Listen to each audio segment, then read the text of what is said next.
Hello, everybody. Hello. Hi, and welcome. I am Trooper SJP, and this is the Academic Foxhole, and we are playing Disco Elysium. And Disco Elysium is making noise. I don't know how I feel about it. Like, it's fine, but I mean,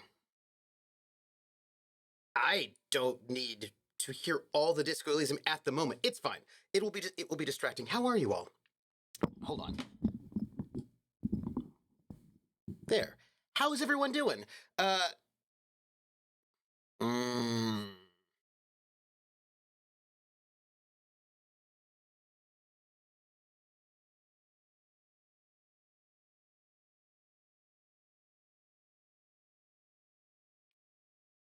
better. Hi. Hi, everybody. At least, yes, I feel like that's better. How are you doing? What is new? Oh, everybody. What's going on? Uh, so, hi. Um, it is Thursday. We're playing Disco Elysium, and Hawkeye has given us a code, a giveaway code, which for a video game, which I'm gonna do at the midpoint. Don't let me forget. Um, am I having trouble? You might be muted. It's terrible. I always get, you know, where is everybody? Why are you muted? Okay, so I think I'm a little low, so I'm turning up my volume. At least those are my feelings. So how are you? I'm wearing this shirt that I wore to my bike ride because I have not changed since my bike ride because I got caught up in a conversation about streaming, and I also learned my lesson. I have put my sweet tea in a spill-proof adult sippy cup so that I do not knock it over into my technology because that would be very sad. So all of that is good. Also, this will be frustrating to me. Hold on. I need to... Where's my volume? Where's my volume? What am I looking at here?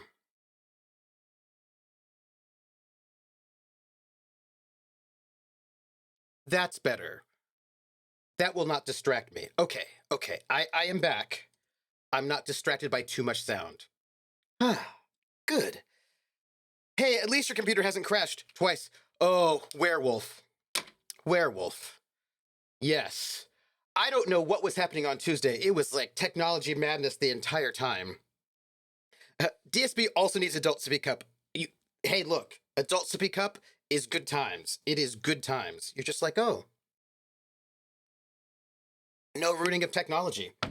So it is lovely to see you all. We're playing the Disco Elysium, and I suppose I should put the game on so we can talk about things.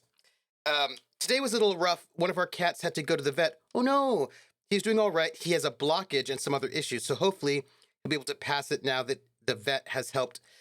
Uh, so been a little depressed due to that. I understand. You know, DSB has had to deal with her cat having some issues. I think not. Also blockage, right? Isn't that right, DSB? Yes, yes, blockage. Yes, vet related. Am I? Did I? Was it? It was right. It was. Yes. No. Yes. Sometimes Crohn's. I think we all could use some adult sippy cups. Is what I think. Rissa said, I had an unfortunate encounter with a power strip and a full glass of water. Not fun. Yeah. Yeah. Do you have kitty health insurance, Artie? Because DSB has some, and apparently that is good. DSB's cat had GI issues and resulted in a backed up colon and other stuff. He's on so many meds now. Yeah. See, I mean, that is rough when the little critters that you care about so much are in distress. That is, you know. Hey, I saw a book also. Better. I saw a book. It was like British dog breeds, and it had like little drawings, illustrations of each of the different British dog breeds. But the book was from like the 18 somethings, and I was just struck how different the various dog breeds looked then compared to now, right? Boxers and British bulldogs and poodles, like they just looked bigger and more muscular, uh, and more functional. Uh, you know, uh, back then. Yeah, yeah. Rissa says they get old so much faster than we do. Yeah. Artie says Diane took him in as an adult feral, so we don't know how old he really is, and I think that's probably part of it. Oh yeah. Hey, Barantor. One of Diane's close friends runs a vet clinic, so she gets a very good price. Oh, that's good. That's good. Um, and I was just thinking about how we have bred animals for aesthetics, and some of that selective breeding results in animals that have problems with their hips, or they can't breathe very well because their face is all smashed in. And I think that doesn't seem like a very nice thing to do. You know what I mean? It seems like a lack of biodiversity, could be perhaps less good for our fine furried friends. By the way, I'm taking off my tennis shoe because it's easier for me to hit the foot pedal if I'm not wearing shoes. I have better fine feeling in my feet, and I didn't realize it. Now I feel like Mr. Rogers. Do you remember Mr. Rogers? Of course you remember. Actually, some of you don't. But he would always, like, when he would start off the show, won't you, it's a beautiful day in the neighborhood. A beautiful day in the neighbor to be. Would you be mine? More lyrics. Could you be mine? Anyhow, he would always take off his shoes and switch from his sport coat to his cardigan sweater, and go from, I suppose, his work shoes to his house lounging around slippers, I guess. Anyhow, I feel like Mr. Rogers right now. That's all. I just feel like I am doing that. Yes. Enough of us know Mr. Rogers. His mother. Really? His mother made all of his cardigans? Oh, that's cool. You know, um,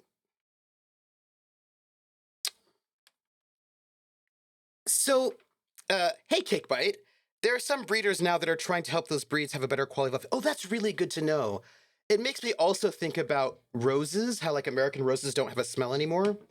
Uh, or actually, speaking of Mr. Rogers, there was a funny line in a game I'm playing. Say what it is. He wanted the intro to the show to be like a dad coming home to kids. Yeah, I got that vibe. It was very cool. Um, I was going to say something about Mr. Rogers, wasn't I? No. Yes. No. No. Breeding? No.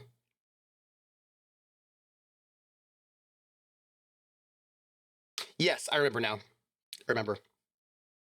I do know Mr. Rogers, Mr. Parker's cul-de-sac. Yes. Doctor Strange talking to Captain America. That's very disconcerting when you say, Mr. Rogers. Cap, stop calling me that. I can't live up to that name. Oh, oh.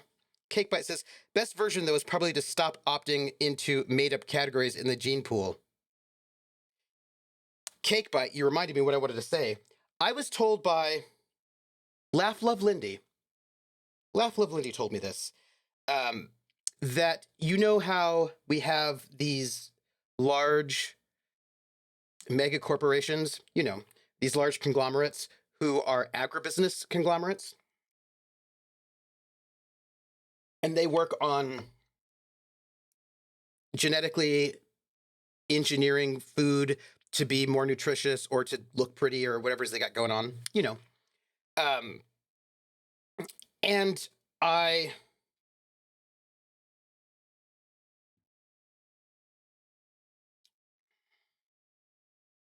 I'm going to say something, yeah?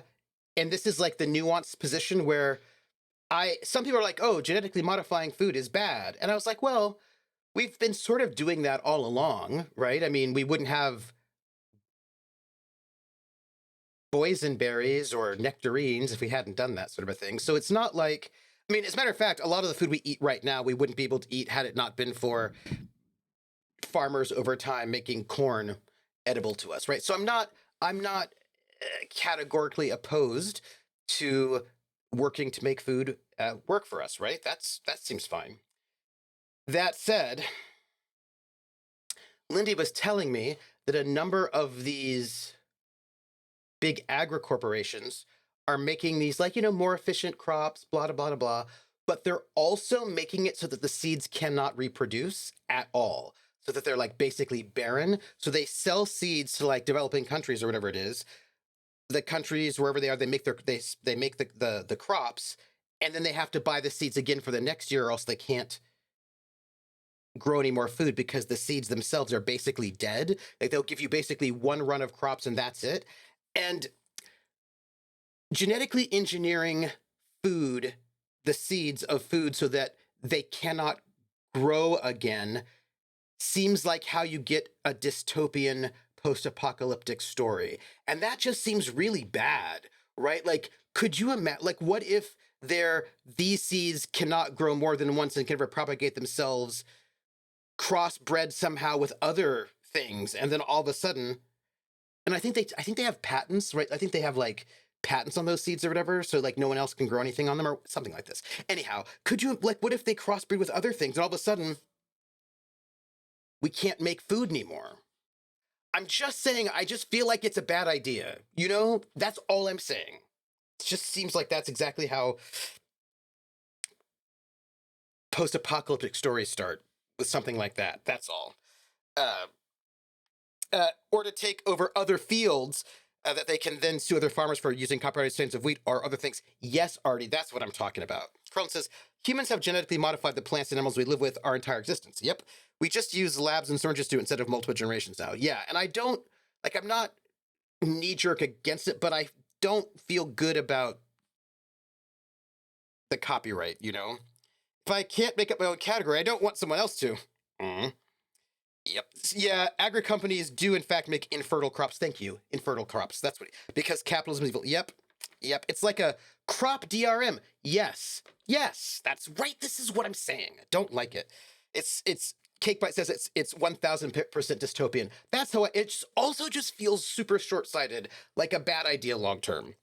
DSB says, I saw a video about that. Also because the seeds are considered patented intellectual property. Don't like it. Random note about that. I'll come back to it. Barentor says, there's a difference between overtime selective breeding compared to genetically modifying crops so that folks can't grow their own food. Yes. Yeah. Gun says, well, we do make things infertile, though, through selective breeding too, Barentor. Seedless bananas are infertile.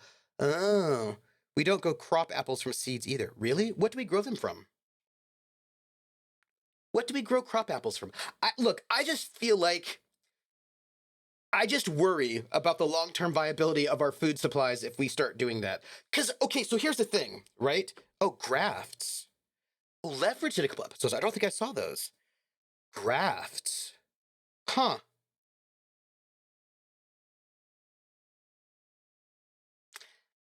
Maybe it's because I'm too 80s. You know what I mean? I just have watched some of those movies from the 70s and 80s about various apocalypses, apocalypse, and it just makes me nervous. Grafts, because that way we get the same apple we want. If you plant a seed from an apple, it is prone to produce a different apple. I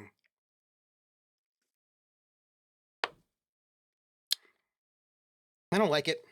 I don't like it. And look, most fruit is grown from cuttings, grafts, no seeds. And here's the thing. I feel like finding ways to make crops more resistant to blight seems like a good idea, right? Or creating ways to make crops grow in less water so that people in desert spaces can have crops. That also seems like a good idea. Like, I actually think uh, there's been some good stuff, right? And I think about the ways in which in the 30s and 40s, um, oh, actually, multiple decades, right? Um, Agricultural colleges, many of which now are state schools, but agricultural colleges did all this work to try to figure out how to combat the boll weevil, right? Or how to combat various blights. And I feel like, or doing studies on crop rotation and like what would be a better crop rotation, like, oh hey, mixing in this could help, right? Like, so you don't have soil depletion. Like, I think that there are really good things that come from the scientific inquiry into agriculture. Like, I am not a Luddite in that way. I just sort of feel like purposefully making infertile crops that will then take over other fields so that you can make all the money like some sort of Bond villains just seems like a bad idea. It just seems like a bad idea. That's all. Hey, Hawkeye, how are you? Hawkeye, I think about you a lot. We're talking about crops. Speaking of which, we're gonna just go here to play a little bit of that. Yeah, that's most you can if you buy a book, you can pass time. Okay. By the way, um I don't think I have a plastic bag, but I think I might need one. I'm not 100% certain. I think that I was told that if I have a plastic bag, which you get from that shop, you can pick up um what's the word? Uh you can pick up bottles and cans, and with bottles and cans you can get money. Like, it's recycling.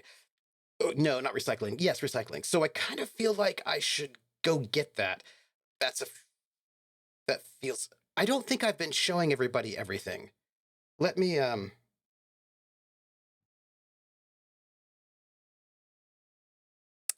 equip or not. Equip or not. Uh I think I'll figure out how to do it. I'll just or, yeah. Okay, we'll come back to it. I also feel like I should get out of bed somehow. Maybe. It's unclear. Where am I? Oh, there I am.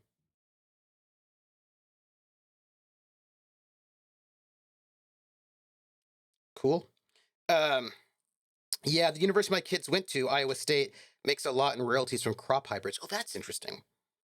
Artie says, it is sad that due to corporate greed, a lot of those technological advancements that could really be helpful and beneficial also led to them being split. Yeah, yeah. Sorry, Trevor, but Balls and Cans doesn't make a good backbeat the way Boots and Pants does. Boots and Pants and Boots and Pants and Pants and Boots. Pants and boots. If you say pants and yeah, okay, bottles and cans and no, you're right. It doesn't. It doesn't. It doesn't. I just do it quick.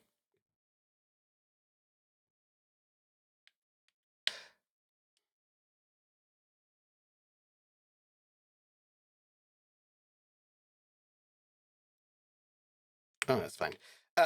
I think that I was supposed to. I think I was trying to fix something. So I wanted to. Did I? Oh,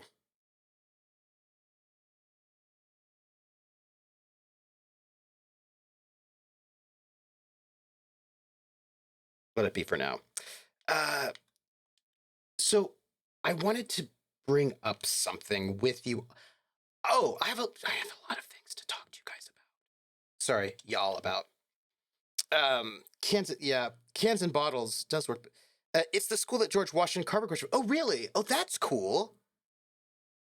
You know, I am a fan of what happens if I go outside. Um, I'm gonna see if I can get a plastic bag. Hey, do you hear something? No.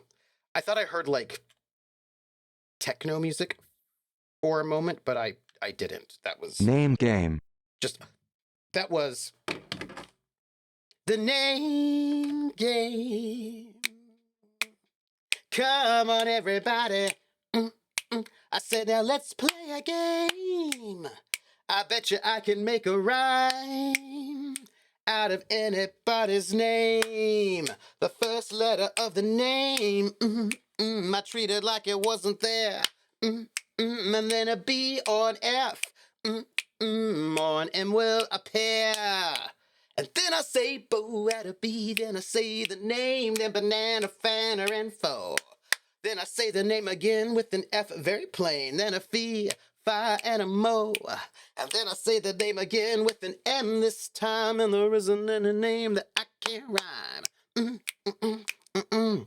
But if the first two letters are ever the same, I drop them both and say the name. I like Bob. Bob drop the B's bow of or Fred. Fred drop the F's for red. Or Mary. Mary drop the M's mo airy. That's the only rule that is contrary. Be right, be right, be right, bo e right, banana fana, fo fee right, fee fi, mo me right. Be right. The name game. Thank you for that, Risa. Be right. Well, let me see what the message was. Hi, guess what? It seems you're out of luck. Why? Well, be right back to tell you. What? Okay, that's really good. Uh, maybe look. I did live in Europe for a very long time, which means I might be hearing techno, especially German techno, in my head often. I'm gonna just bother all the people. So, streaming my schedule. So this week is this is Kim's place, right? I don't feel like I'm hiding anything. I don't think I need to hide anything from it, so I think it's fine. Oh, try the handle. Knock. Knock again. All right, fine. Well, I'm just gonna head out then. It's fine. Uh, so. Oh, hey, hey, the people are there. Oh, that's good. Oh, hey, it's a new day. I might find techno beats or melancholy Smith beats. I feel like things are really good. Hi, how are you? Shall we chat? Uh, so, oh, good morning. Okay, so streaming. It is the 20th of July. We have 10 more days in July, which is freaking me out. This week is the season finale of The Gamblers, and once it's done, I want to go and make a new Patreon post to sort of give a recap and see how things are going. Although I should probably do that very end of July. I don't know. We'll see. Anyhow, look. So the question is, what am I going to do in August for those? So we're gonna bring back the gamblers in September once the school year starts. Give everybody a break and all that. So the question is, what am I going to do on Fridays until then? That's a tricky question.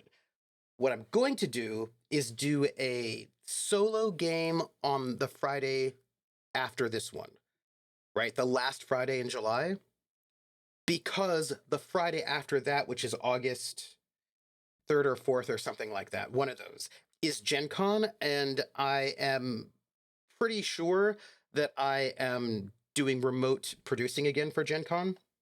So I'm pretty sure I will not be able to stream during Gen Con because I'll be working Gen Con remotely. So solo RPG, not Crash Jones, which I do want to do again, but something that I can do in a one shot. I have some thoughts. That Friday, the Friday after that, probably take off. And then the Friday after that, I want to come back with something. And I have a couple of ideas, but I have to get a little bit of free time to work them. I have a couple of different thoughts of things that I want to do that I'm pretty excited about, but I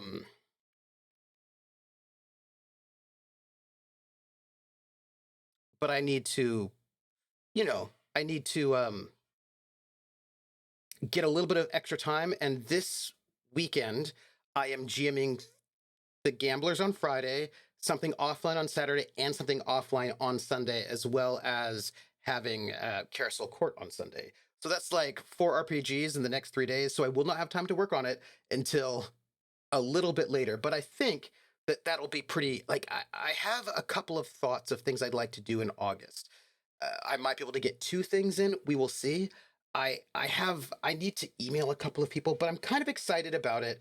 I love running Traveler, or whenever a long show, I love running a long show. But the thing is, I've got so many ideas for things that I want to run that I don't always have, and I don't always have time when I'm running a long show. So being able to have something in the interim is good. So that makes me happy. To be able to have something I can like do something different. Like maybe I can get in another round of Tunnels and Trolls that Werewolf was in. Like who knows what I can do? I'm gonna check it out. I want to go where the people are. I want to see the dance. B right says, would you say it's German techno if you have too much processed cheese? Well, electronic music for sure. That's B right. That's how the Kraftwerks. I see you. I see you. I want you to know that I see you, and I find these puns good because I love them. I love them. 11 more days. Oh. July's not September, April, June, November, or February.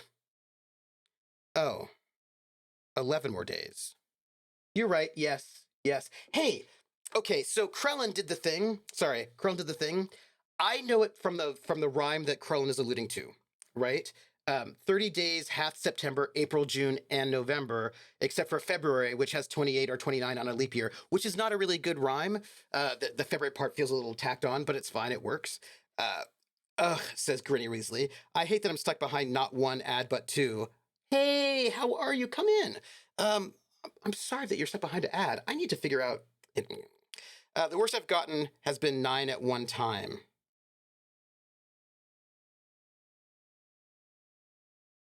Oh, ads? Ugh. I really want the gamblers to pick up the passenger I made because it would be great fun. Oh, the passenger will be there, and I'm sure they will. Okay, so look, I was told that there was some kind of way to do it with your fist, right?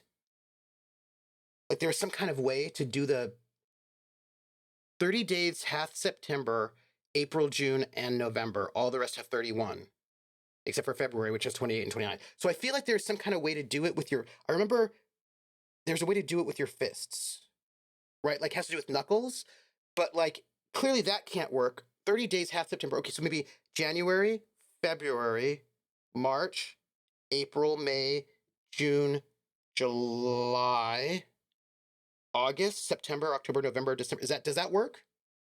Does that work?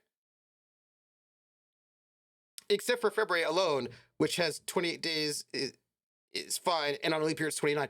Oh, that's good. Oh, Hawkeye, that's good. Except for February alone, which has 28 days and fine, and on leap year 29. Oh, that's okay. That works. I like it. I like that. Yeah, I remember that ending, except for February, which is 28 days clear, 29 days each leap year. Oh, okay. Again, that works. Yeah, the high knuckles are 31 if you start from the left hand to right. Okay. Ha ha, ha, I got it. If you run ad pre-roll once every hour, it makes it so when people log in, they don't get with ads. So here's the thing, Volpez. I try to do the ad pre-roll for the RPGs because we have like the beginning and the break. I just forget so often because I just don't think about ads. Do you know what I mean? Like I don't have ads turned on by default. So like y'all are gonna like you'll get ads when you just come in, but you're not gonna get ads otherwise because I just don't care about ads. But I just need to remember to do pre-roll when I'm in the starting soon. I just have to do it. I just keep forgetting. I should make a post-it to remind myself. Anyhow, something solo will be not this Friday, but the Friday after, then probably Friday off for Gen Con, and then something exciting. I don't know what yet, because I've got options. I need to message people. Hello, Grinny. Name How are game. you? Grinny, it is so good to see you. Also, we just got a gift, a name game for Grinny from Volpez, and I think you know what that means. The name game. Come on, everybody. I said, now let's play a game. I bet you I can make a rhyme out of anybody's name. The first letter of the name, I treat it like it wasn't there. And then a B or an F, or an M will appear. And then I say, boo at a B, then I say the name, then banana, fanner, and foe. Then I say the name again with an F, very plain. Then a fee, fi, and a mo. And then I say the name again with an M this time, and there isn't any name that I can't rhyme. Grinny Weasley, Grinny Weasley, Grinny Weasley, but Benny Weasley, banana, fanna, fo, finny Weasley, fee, fi, mo, mini Weasley. Grinny Weasley, the name game. Ah, ha, ha, ha, ha. That makes me happy. Grinny, you know what, Grinny Weasley? I need to tell you something. Grinny, you don't always have time to hang out with us, which is totally fine because I honor that and I'm never bothered. I'm not even bothered. Also, I have cords everywhere. But I do want to tell you that whenever you show up, it always makes me happy. And it makes me think about who is Mike. And I just like have a lot of good, positive feelings. And I think about you stealing eyeballs. And it gives me joy. And I just thought I should tell you that because that's how I feel. Yes. Also, by the way, I feel much better Name chatting with game. you when the game is technically up than I feel like I'm actually playing. It's good. It's good. Good. Going to do a GURPS remake. Okay, so GURPS. I want to talk about that. I want to talk about that. That was when I was telling you I was having a frustrating conversation. It was about that. Not about the GURPS arena, but about GURPS in general. And I want to talk about it. And I will. It's about a thing that people do. I don't know why they do it, but they do. So, but I will tell you about it. The arena is one of the things, and I'm trying to figure out the best way of going out doing stuff, yeah? Because it's actually important Name to me game. because I want to see if I can run, you know what? We'll talk about it for real in a second. But first, the name game. By the way, sometimes when I dance to the names game, I feel like Tom Jones. If you've ever seen him dancing, he's got this thing going on. Like he's a little bit groovy in the 60s. He's a little bit groovy, a little bit odd, right? And I feel a little bit like Tom Jones, but not as sexy because Tom Jones was like too sexy for his shirt, as you could tell, because he always wore it like. Anyway, the point is, come on, everybody. Name game. Also, sometimes I feel like Davy Jones. But if I were gonna do the Davy Jones dance, I'd have to like do this kind of a thing. See, anyway, the point is, I said, now let's play a game. And then sometimes I feel like laughing, but that's when I want to do like the monkey, you know? But the point was, or the jerk.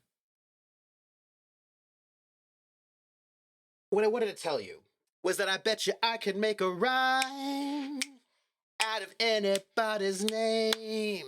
The first letter of the name, I treat it like it wasn't there.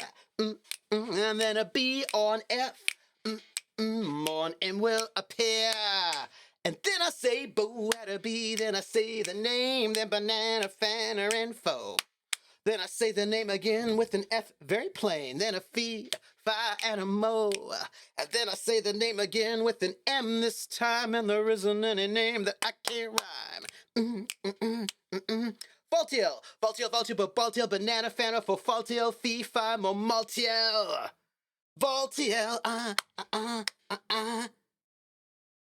Woo! Sylvie TG, Sylvie TG, Sylvie TG, Bo Billy TG, Banana Fana for Philvy TG, Fee Fi Mo Milby TG, Sylvie TG, Wizard Styles, Wizard Styles, Wizard Styles, Bo Blizzard Styles, Banana Fana for Fizzard Styles, Fee Fi Mo Mizzard Styles, Wizard Styles, Gaudio! Gaudio, Gaudio, Bo Baudio, Banana Fana for Faudio, Fee Fi Mo Maudio, Gaudio! You found Waldo! You found Waldo, you found Waldo, Bo Boo found Waldo, Banana Fana for Foo found Waldo, Fee Fi Mo Moo found Waldo. You found Waldo. Art and audio. Art and audio, Art and audio, Bo Barton audio, Banana Fana for Fart and audio, Fee Fi Mo Mart and audio. Art and audio, the name game. Werewolf Feels. Werewolf Feels, Werewolf Feels, but Barrel Feels, Banana Fana for Feral Feels, Fee Fi Mo Merewolf Feels. Werewolf Feels, the name game. Werewolf Feels. No, yes. Another werewolf. Smoke bomb. But werewolf, I kind of feel like werewolves don't have smoke bombs, do they? Right? Isn't that more like... I feel like vampires are more smoke bombs. Really, it's really ninjas, I think. Please do not fart and audio. Or do not fart in the audio booth, because audio booths are usually very small, don't have a lot of ventilation, and then your fart's just going to be everywhere. Nobody wants that. Hey, how we roll. How are you doing? Now they are a werewolf. Where's that wolf? Werewolf Feels, just embrace the name game. Wah. Do the Welsh dance. Look, I have to find it and post it. But he, like, I'm gonna tell you all something, and it's sort of goofy, right? It's not like the biggest deal, I suppose. It's just a thing. I am always really impressed by people who can move their hips, who've got really, really good hip isolations, who can just, like, do that. You know what I mean? And it's one of those things that I feel like it's not, I suppose it's not that hard to do. Maybe it is. I don't know. But people with really good hip isolations, it's like really impressive to me. Even though I know it's like a small thing, but I was watching, there's a video by Janelle Monáe, How You Make Me Feel, and she does this, like, she's just doing this, like, just like a really little kind of like movement that's like with her hips, and it's just rhythmically in time. I was like, oh, that hip isolation is really good. And Tom Jones has very good hip isolations. When I'm dancing in the club, I tend to be a little bit more shoulder oriented than hip oriented. But also, I need to tell you, this is like me telling you my deepest, darkest secrets. It's not that deep, it's not that dark, it's not a secret, but it's just, I was always really bad with the hula hoop. I was always really bad at the hula hoop. And what I would do is I'd take the hula hoop as a kid and I'd fling it so it would start going, and I would like try to move my body to make the hula hoop go, and then the hula hoop would just like go, go, go, go, and then would like lose momentum, and then it would just fall off because I was clearly not knowing how. I still don't know if I haven't tried to do a hula hoop since the 80s, but I was never good at it. I could never get it to go. It never actually went. I would just spin it, and it would just keep spinning until it stopped spinning, and it would fall off. I was always really bad at the hula hoop. And I feel like if I had better hip isolations, then I bet I could do a hula hoop. Although maybe that's not even how you do hula hoop. I don't know. You all hula hoops? Were you good at it? Oh, Howie, I'm so glad to hear that you are fantastic. That is good. That is good. Vampire have their own built-in turn to smoke to the werewolves The werewolf. So the werewolf make smoke bombs. That's fair. You know, Krellin. I've been pulling in all sorts of like mage and vampire, mage and werewolf lore into the Detroit, the Motor City Hollow Crown game, and I think about you when I do. Um, Let me see. Maybe less a smoke bomb and more distraction of some kind. You know, pack tactics. Also, I just think that in the old world, people would just forget about them, right? Trooper, werewolves can use the Umbra from anywhere they can see reflection. They definitely have smoke bombs. Okay, that's fair. That's fair. That's fair. DSB says werewolves and bear wolves and mare wolves. Oh my! But what about fair wolves? Gritty. Gah! I really got to pee. Stop entertaining me. So sorry. You know, don't pee here in the room. Go to the restroom and then come back. But are there really fair wolves? Not in the long dark. That is not where you'll find fair wolves. Howie Roll says, I would not come to Ireland. Not a single hit moving over here. Really? Okay, not in the Irish step dancing, right? There's probably no hip moving there. But now I'm trying to think about what's his face from U2. What's his face? The lead singer. What's his face? I cannot believe I forgot his name. Not the Edge, because that's a guitar player. What's his face? You know his name. Anyhow, I wonder if he ever moved his hips. Speaking of Ireland, Howie Roll, I've been watching react videos to Dairy Girls. I watched the first 3 or 4 episodes of Dairy Girls when a friend of mine had Netflix, which means, but I technically have Netflix now, which means I could finish it. But I was watching some react videos to the Dairy Girls, and that show was very 80s-tastic. It was, what an interesting show. I am very, for those of you who do not know the show Dairy Girls, it's set in the 80s during the Troubles in Londonderry or Derry. And it is a comedy, I think a half-hour comedy. It's a half-hour comedy set during the Troubles when people are dying and getting bombed and all of that business. And I just feel like America doesn't do things like that anymore. I just feel like I think it would be hard to have a show like that in the US.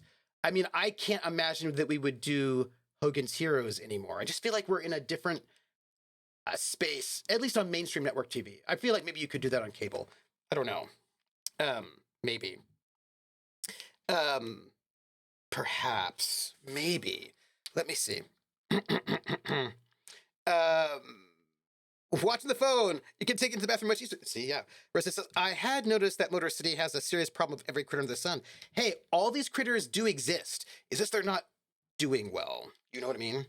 Irish step dancing created so when the English look in the windows, they think the Irish are as miserable as them. Girl's like, yeah, I've been noting this thing that Pentex and Technocracy name drops. I just figure Pentex and Technocracy might want to hang out together. You know. I feel like probably Pentex maybe lies a little bit to the Technocracy about what all that they're doing, but I feel like big corporate overlords want to hang out and be friends. Like, who wouldn't want to have, like, one big megacorp and another big megacorp working together to dominate the world? I feel like that could be fine, at least until they turn on each other. But I mean, at the moment, I feel like that makes sense to me. Bono! Thank you, Bono. Bono, yes. Did Bono ever do anything interesting with his hips? I feel like I can't remember it. Werewolf says, they still do forget when they turn into one of the forms that aren't just Homed or Lupus. I know that from things. Bonobo, Howie Roll says, to be honest, there are great dancers on just miming. I get you. The end of season 1 would knock you in the dirt, assuming that is the reacting. Yes, yes. It's set in the 90s?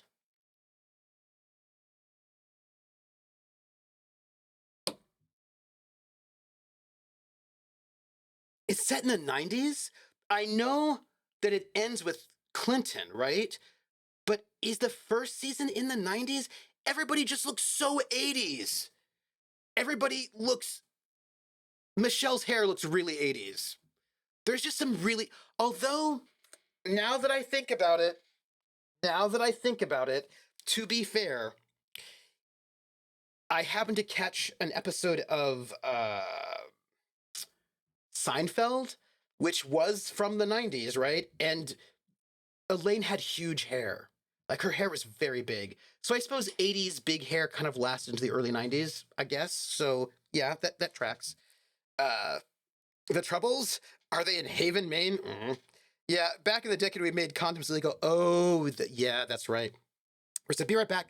Did not eat lunch and went to grab a snack. The snack is fuzzy and green and should not be. Must. Oh, yeah. Or says, it is the same time back to that 70s show when it was live. Yeah.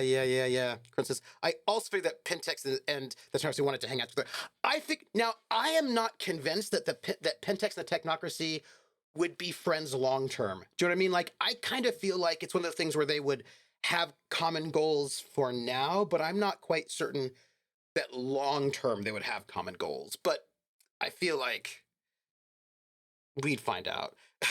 We love a nice romantic merger, right? Just a nice romantic merger. I do wonder if long term they would actually. I feel like long term they wouldn't, but I also feel like Pentex would lie a lot to the Technocracy about what it is they want and how they want to do things. You know what I mean? Like, I feel like it would be, uh, in my mind, Pentex would be like, hey, you are worried about the integrity of the world, so are we. And aren't all these supernatural things like super bad for the integrity of the world? Don't you want progress? We do too. Like, I feel like I don't think Pentex was completely honest about the whole thing, but I do feel like short term they'd have a lot of aligned values. Is my sense about that one.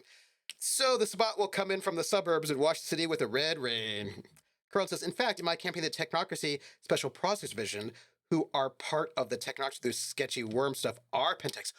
I love that. I love that. Harold says, so there's a famous terrorist attack at the end of season one, which I think was a 90s. Whoa, I wonder which one, because there were a lot. It could be an 87 attack, though. But you know what, though? The thing is, Howie Roll, you're right. Like, some of that 80s hair is still happening in the 90s. And, like, 91, like, if you think about it, right? If you think about it,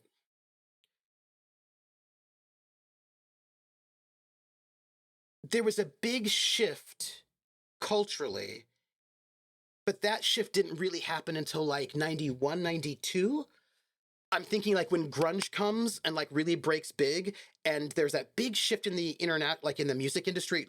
Not like everything has to be with music, but right there was like a what alternative was, what was happening in the music industry up into the 90s. There was a big break, and it wasn't grunge by itself that did it. There was like a bunch of restructuring, I think, in the music industry. There was something was going on contract wise, and a bunch of bands that were really big or up and coming right at the beginning of the 90s just kind of went nowhere, like Roxette, uh, Michael Penn. There's like a bunch of stuff that was happening right at the beginning of the 90s. And then there's some big restructuring, and they were all gone. Grunge breaks around the same time. And so I kind of feel like 90, 91 is still kind of the second half of the 80s, if you know what I mean. Do you know what I mean? Like, I kind of feel like the 80s probably, and the 80s, I don't mean the early 80s, because I think the early 80s are a different decade than the later 80s. You know what I mean? I feel like the 80s, that sort of later 80s, sort of extends to like 91, 92, maybe. Right? I feel like it takes a little bit of time for that to completely transfer out. Yeah. Neither do long-term mergers. Yeah. Oh yes, Pentex's wormy stuff is hidden from the overarching technocratic power structure because the board is very Weaver and would want to wrap up the worm and static webs again. Right. So that's my feeling. I feel like they don't have um, long-term unity, but for me, the idea of the Second Inquisition, the Technocracy, and the Pentex coming together to take care of common enemies makes sense to me. But also, I was really doing a lot of research on, even though I will note that this game is not canon, I have been doing a lot of research on World of Darkness canon for Detroit. And, there are certain cities that many of the different lines had things in, right? Like, they had a discussion of there's Hunter, like, there's lore for Hunter the Reckoning, right? Hunter the Fallen, Hunter the Reckoning, Hunter the Biden, Hunter. you know, there's stuff there that there's stuff for Wraith. There's like werewolf, Wraith, hunter, vampire, changeling, and I think mummy all had stuff going on in Detroit as per second ed. And so I wanted to like think about all of those things and think about how they interacted and what that would mean, um, and how to imagine, sort of reimagine that moment, right? What are the possibilities? Um, there's a thing that I think Werewolf would know that really sort of came up to me, thematic, but I will get there in a second. 94, according to Wikipedia. It's not like 90 came and everyone changed their hair immediately. Nope. I bet there were a lot of women that bought a 5-year supply of hair product in 89 and thus kept their hair up to 94. I think that's also true. So that attack is 98. Oh, that's interesting. 98. Okay, yeah. That big crispy anglerfish hair lasted till the mid 90s for a lot of white girls who would take it, who it takes a while for it fresh to reach. Okay, Volpez, that's also true. But I just want you to know, Volpez, I need to know, you need to know something. It's very important that I tell you this. You just described that haircut as big, crispy anglerfish hair, and that is exactly what it looked like. And I love that description because it was accurate. There was also sometimes we had some there were some girls in my high school that had their hair was not crispy anglerfish, but more like crispy slinky. Sometimes it would be anglerfish, sometimes it would be slinky hair. Mm-hmm. Reckoning is Hunter, yeah, yeah. I was 11 and I remember it vividly. I'm in the Republic of Ireland, so far removed from it, but it's pretty horrific. The Omagh bombing changed things for people here. Yeah, I mean, I grew up, like, I'm from the 80s. And so I remember hearing about the Troubles all the time in the news. It was, um, you know, how he rolls this, enough grimness. I'm going to give you a non-grim outcome about all of that. And I will say this. Um, I'm going to say something uplifting, but it's going to start kind of grim. And it's also going to be a little bit, Fallen was Demon, thank you, a bit generational. So in the 90s, there's a bunch of postmodern theory from the 90s, not earlier postmodern theory, but 90s postmodern theory, that is pretty dour, right? A lot of French philosophers, a lot of folks that are like super negative. It's all like we all live in the Matrix, like everything is terrible, there's no subject. It's all pretty grim. And it never sat well with me. Because it's basically like everything is entropy, nothing can get better, everything is the worst ever. And it never sat well with me. And I thought a lot about it. And a lot of those people who are writing that postmodern theory from the 90s, a lot of them are boomers. And please note, when I say that this is not an insult, I actually don't mean it in the way that people will insult them. I mean very specifically, they were boomers who were very radical, like radical leftists. They were often the people who were protesting in the streets. Like there was that, was it the class of 68, class of 69? There's that whole generation of folks from like continental Europe who were doing all sorts of big protests in the late 60s, early 70s. And they were like, they really wanted to change the world. And they did not become yuppies. They became philosophers and read about how everything is miserable, right? So like, I think that what ended up happening is for them, they had all these big dreams and then everything collapsed, right? Everything collapsed and they saw all their peers become yuppies. And there's that huge conservative turn that hit the US and Europe in the 80s. And everything just seemed so awful, right, for them. And so then they wrote theory in the end of the 80s into the 90s that sort of reflected a sense of everything being awful and there being no hope. And Brittany has something to say after I read it. Also, Trooper, I know the comment has long passed, but I just want you to know that I love your stream so much, but I have the worst attention span ever. So if I'm ever here and then randomly leave, it's because my brain can't handle.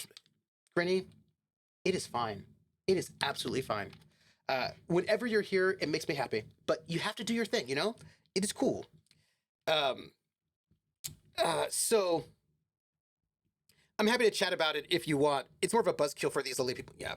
I had a young lady I went to x-ray school with cut my arm when she grabbed my arm and put her head down onto it because of that hair. I remember, I know everything is vapor.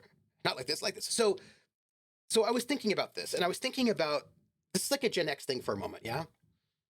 So I was thinking about how a lot of this really dark and like there's nothing you can do kind of theory came out of people who I think. So we have a lot of like cultural and critical theory, and we often think about it as like being just universally true. But I don't think that's how it works. I think that you write theory that reflects the world that you live in, and it may be true for a while, but it may not be true later, right? Like I feel like this is how I think about things. Tribute to the song "Everything Is Vapor," Rational Youth. I've heard it once, and I was at a party, so I don't know it well, but I just know it the once.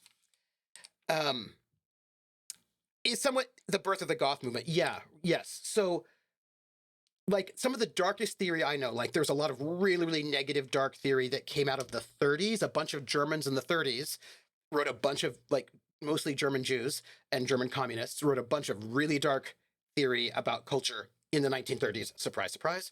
And then a bunch of those people who were very idealistic and optimistic in the 60s ended up writing really dark, dark, dark theory in the 90s.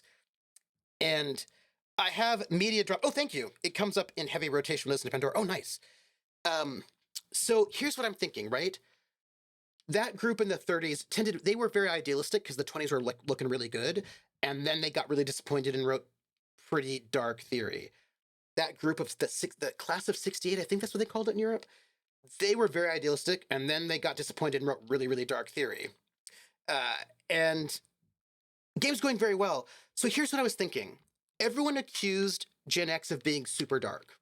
And let me tell you, we were pretty dark.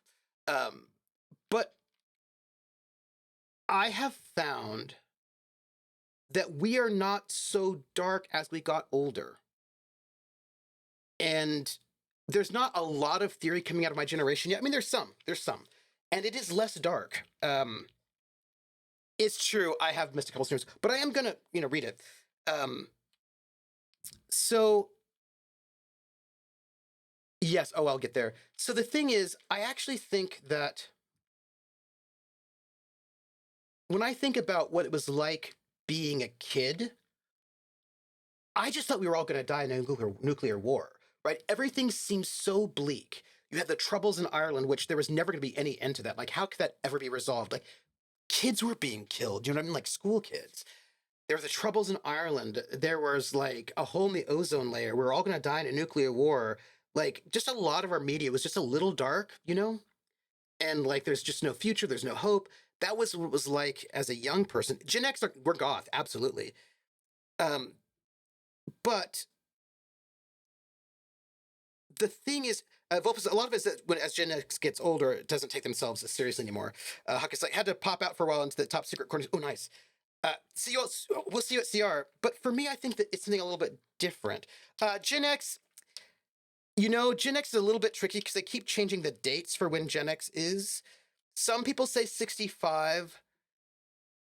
It used to be 78 when I was a kid. Gen X ended at 78, and 78 was Gen Y, but they got rid of Gen Y. So now Gen Y doesn't exist anymore, so they've just kind of moved those dates around. The game's open, we're playing, as opposed to Emu who thinks the world sucks and want to cry about it. Yeah. So, but here's what I was thinking. When I think about the span, right? I also grew up in San Francisco, where at any moment the San Andreas fault, the big one was going to happen, and like we had all these serial killers. Like, there's just a lot of negative stuff happening. I mean, Jonestown, all this stuff, right? But the trajectory of my life as a Gen Xer has actually not been. And when I say life, I don't mean like my personal life. I mean like the arc of history. If the the lost generation or the golden generation had like the dream of Weimar and the golden 20s, then you get Hitler and fascism. And if the boomers had like radical 60s civil rights and then yuppies, I started off with just the worst. And then, you know what? Somehow there was the peace accords between, right? And all of that like regular bombing that was happening in Northern Ireland stopped for the most part. And the thing that we thought that would never happen, it like you got peace there. And then the idea that we're all going to die in a nuclear war before we hit the year 2000 didn't happen. And also Y2K didn't happen. And I don't really fear nuclear war so much anymore. The fall of the wall, Um, the whole ozone layer got repaired. Um, there's just a lot of these things that seemed like the worst things ever, and they didn't happen. So, and as a matter of fact, I think about all these really positive things that have happened that I never thought would happen. Like I never thought that we would have gay marriage, right? I mean, like they decriminalized gay sex, right? So for me, I think part of it is that it seems so dark and terrible, but then we it took work and we did it, but we did do things, you know? And things and look, I'm not saying that things are perfect. There's still bad things, but I think part of it is that the idea that things are only doom and gloom and will only be bad doesn't really make sense when you started in the bleak space that we started. And also we can kind of laugh about it. Do you know what I mean? Anyway, so for me, um northern what happened in Northern Ireland was a thing that nobody thought could ever be solved. And then and it's not completely finished, of course, but it's not like it used to be. So yeah, I think I just have a much less bleak view because I started so bleak. That's my thought about it. Um, oh, I should drop that generations are generations of thing. You should drop it. Absolutely, absolutely. Um, mm, mm, mm, mm, mm, mm, mm, mm. Seems unlike there will be any real progress, except that we have had. Gen Y still exists.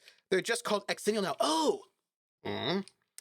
It's true. That is all Elysium. I did open it though. Peace Accords, Fall of the Berlin Wall. Absolutely. Yeah. Yep. Yep. Good Friday Agreement. Great day. Yeah. Right. Yes. I thought Gen Y. No. See, what's really interesting, Werewolf, is that Gen Y was actually 78 to a different cutoff, but that was before they invented the term millennial.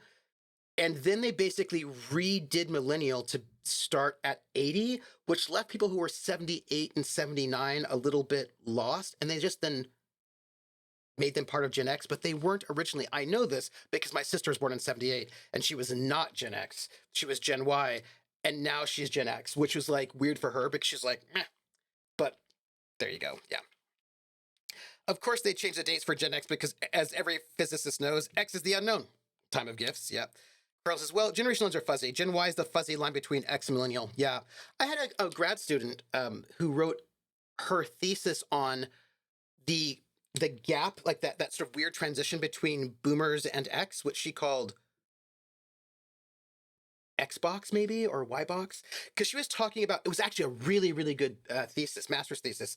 It was on the Stooges, and she was talking about those bands like the Stooges, Iggy Pop, MC5, Death, all those ones that are like basically pre-punk but post 60s 70s rock, right in that line that she says really marks the kind of slightly vague fuzziness between the millennials and Gen X. And it was a very very good master's thesis. It was very very good. Although she had written for Rolling Stone magazine when she was younger, so she knows her stuff. But it was a really really thoughtful way of thinking about um, when generations overlap and shift, and it was very very good. And she really talked about these sort of groups that were way too hard for the kind of rock that was happening before, way too dark, but not yet into punk. It was a very very good master's thesis. I should send her an email and say, hey, um, yeah.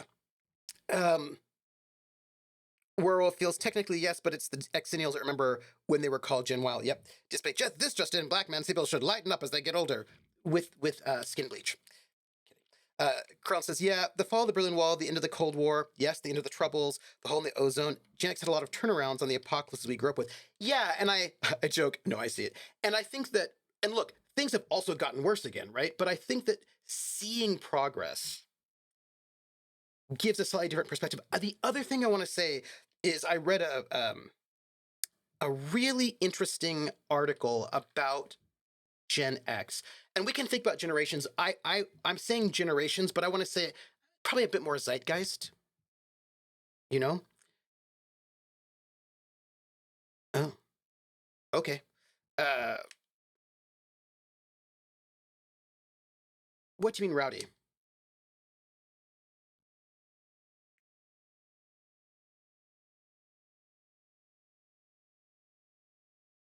I see. Oh, night, Granny. Oh, thank you. Um,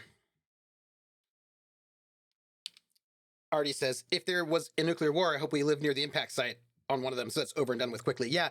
And look, I think that when you grow up with like the day after and threads, like it's so apocalyptic. Do you know what I mean? That it just doesn't seem that apocalyptic anymore. That, I mean, there are different things going on, but like it really shifts things a bit.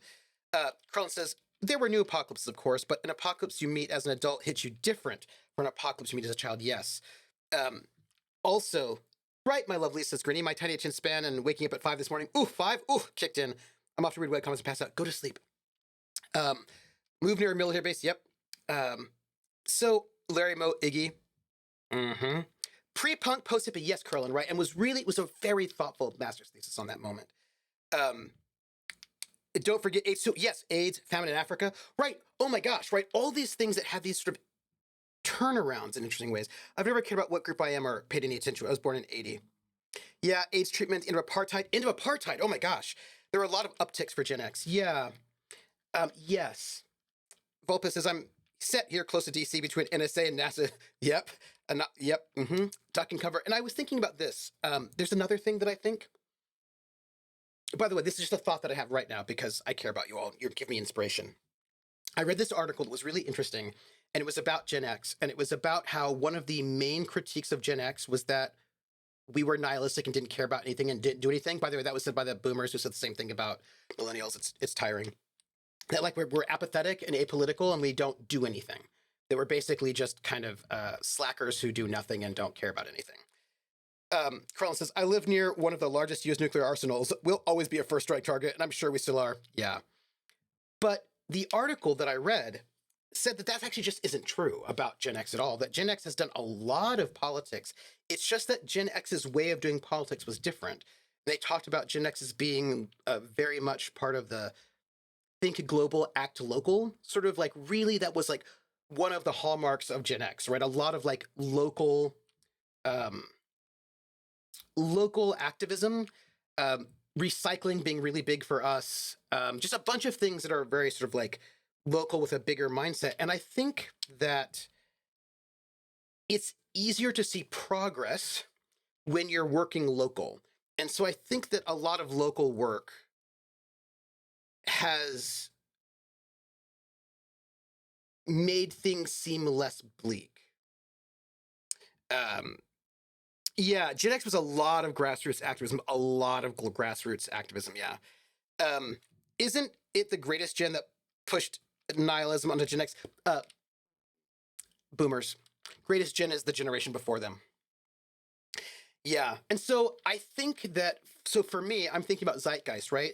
I'm old enough to remember these successes, right? These upticks, these ways in which when people struggled, when you think about like ACT UP, Queer Nation, uh, Live Aid, all these sort of different kind of grassroots organizing things, and the ways in which they did make progress. I have seen progress in my life. I think if you are 20, you may not have seen that progress. So I think it's really easy to be very sort of down um, if you have not seen in your lifetime that something has positive has happened. So I think there's something really interesting about Gen X coming from a pretty dark space, but then seeing positive things and also pushbacks as well. Like it's not only positive, of course, but having a slightly different perspective. I'm really just sort of thoughtful about that. Yeah. Boomers weren't having kids right away, Trooper. Most of us aren't boomer kids. Absolutely. Yeah. This is true. This is true. Yes. Roll says, is the current generation the most proactive, optimistic generation? And people forget until really recently that it's not easy to organize large scale for the common man. Absolutely. Harold says, I think they have seen some things like Extinction Rebellion and the likes. Yeah. Harold says, I'm tail end of Gen X and my parents are an early boomer and a war baby. Yeah, my parents had their kids really young, so my parents are boomers, but that's because like my mom had me when she was 18, 19, so that's like a little bit of a uh anomaly, I would say, right? So I mean, yeah, the love vote. Oh, absolutely. If you're 30, you haven't seen any progress. Yes, Unstable Dios has got this right. If you're 30, you haven't really seen progressive in your lifetime, or if you have, you're way too young, right? Because there were a number of things. Like when was Lawrence v. Texas? It was like 2006, maybe 2008, 2006, 2004. Right? Like gay sex was decriminalized, sodomy was decriminalized, like early 2000s, early aughts.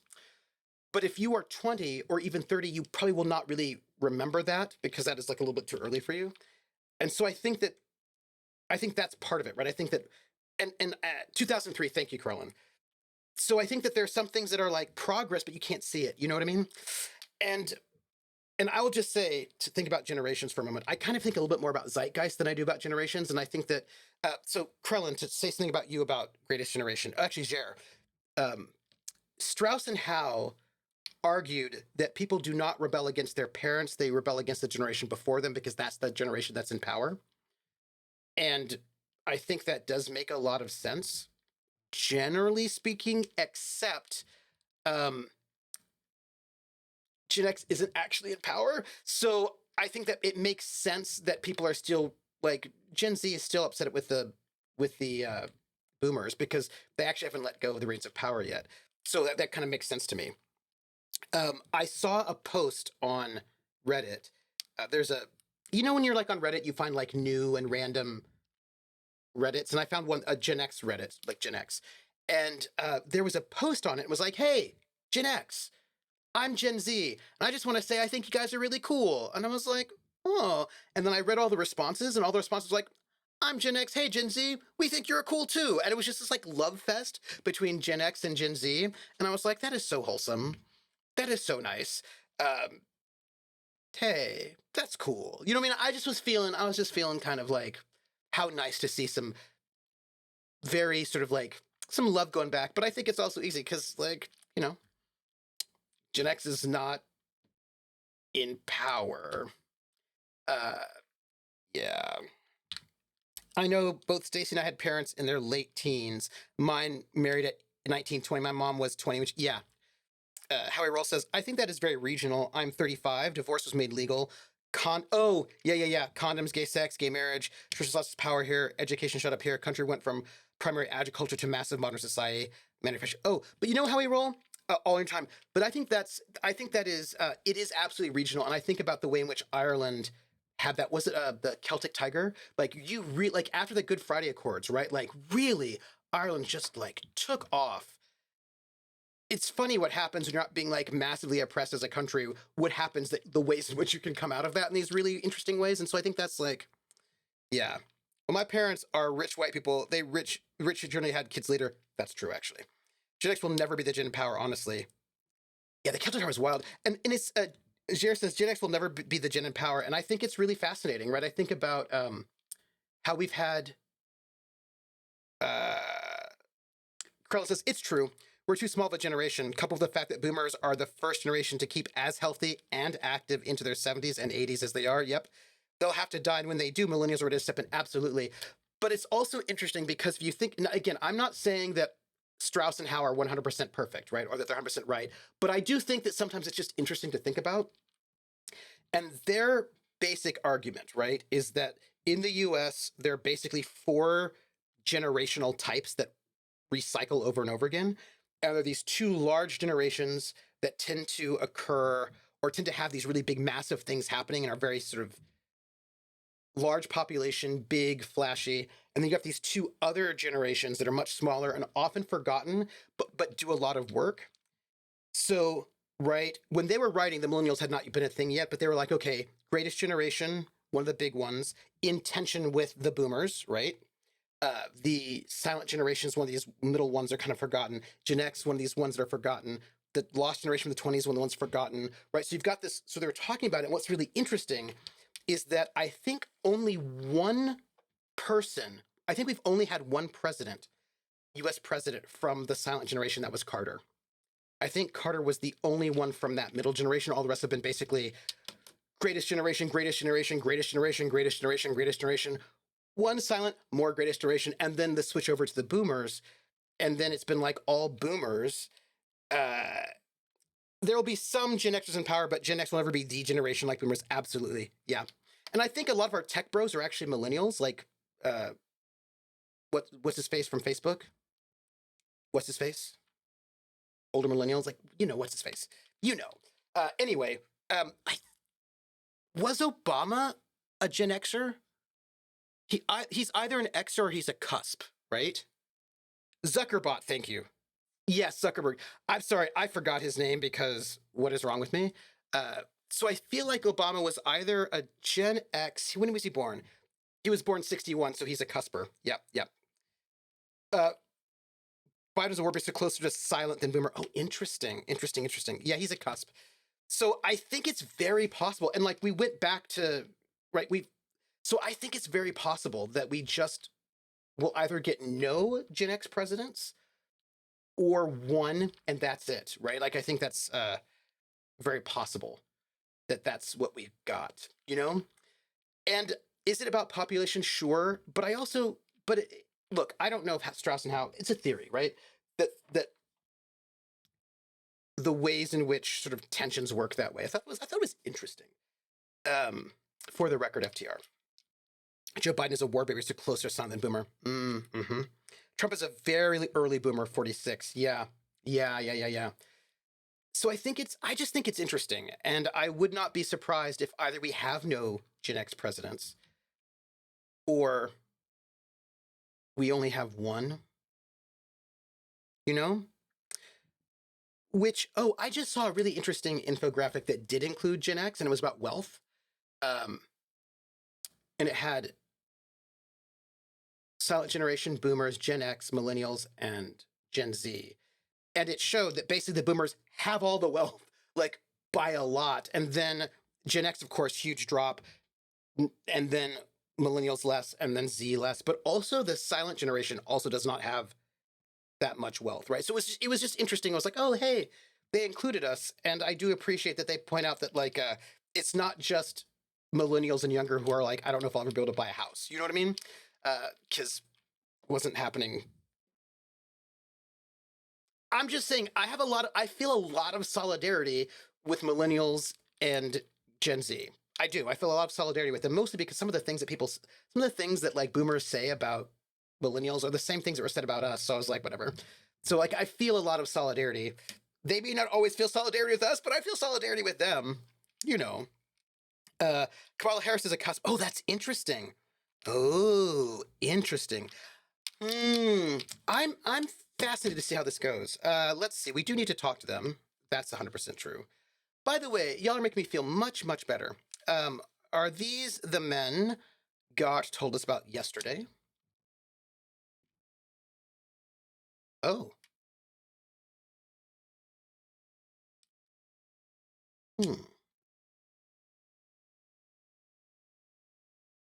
Okay.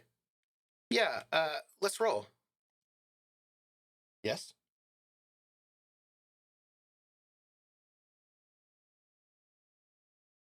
Okay.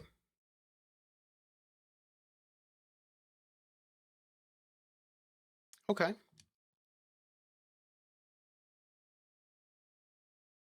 Hey, reaction speed and logic. Why are you giving me conflicting things?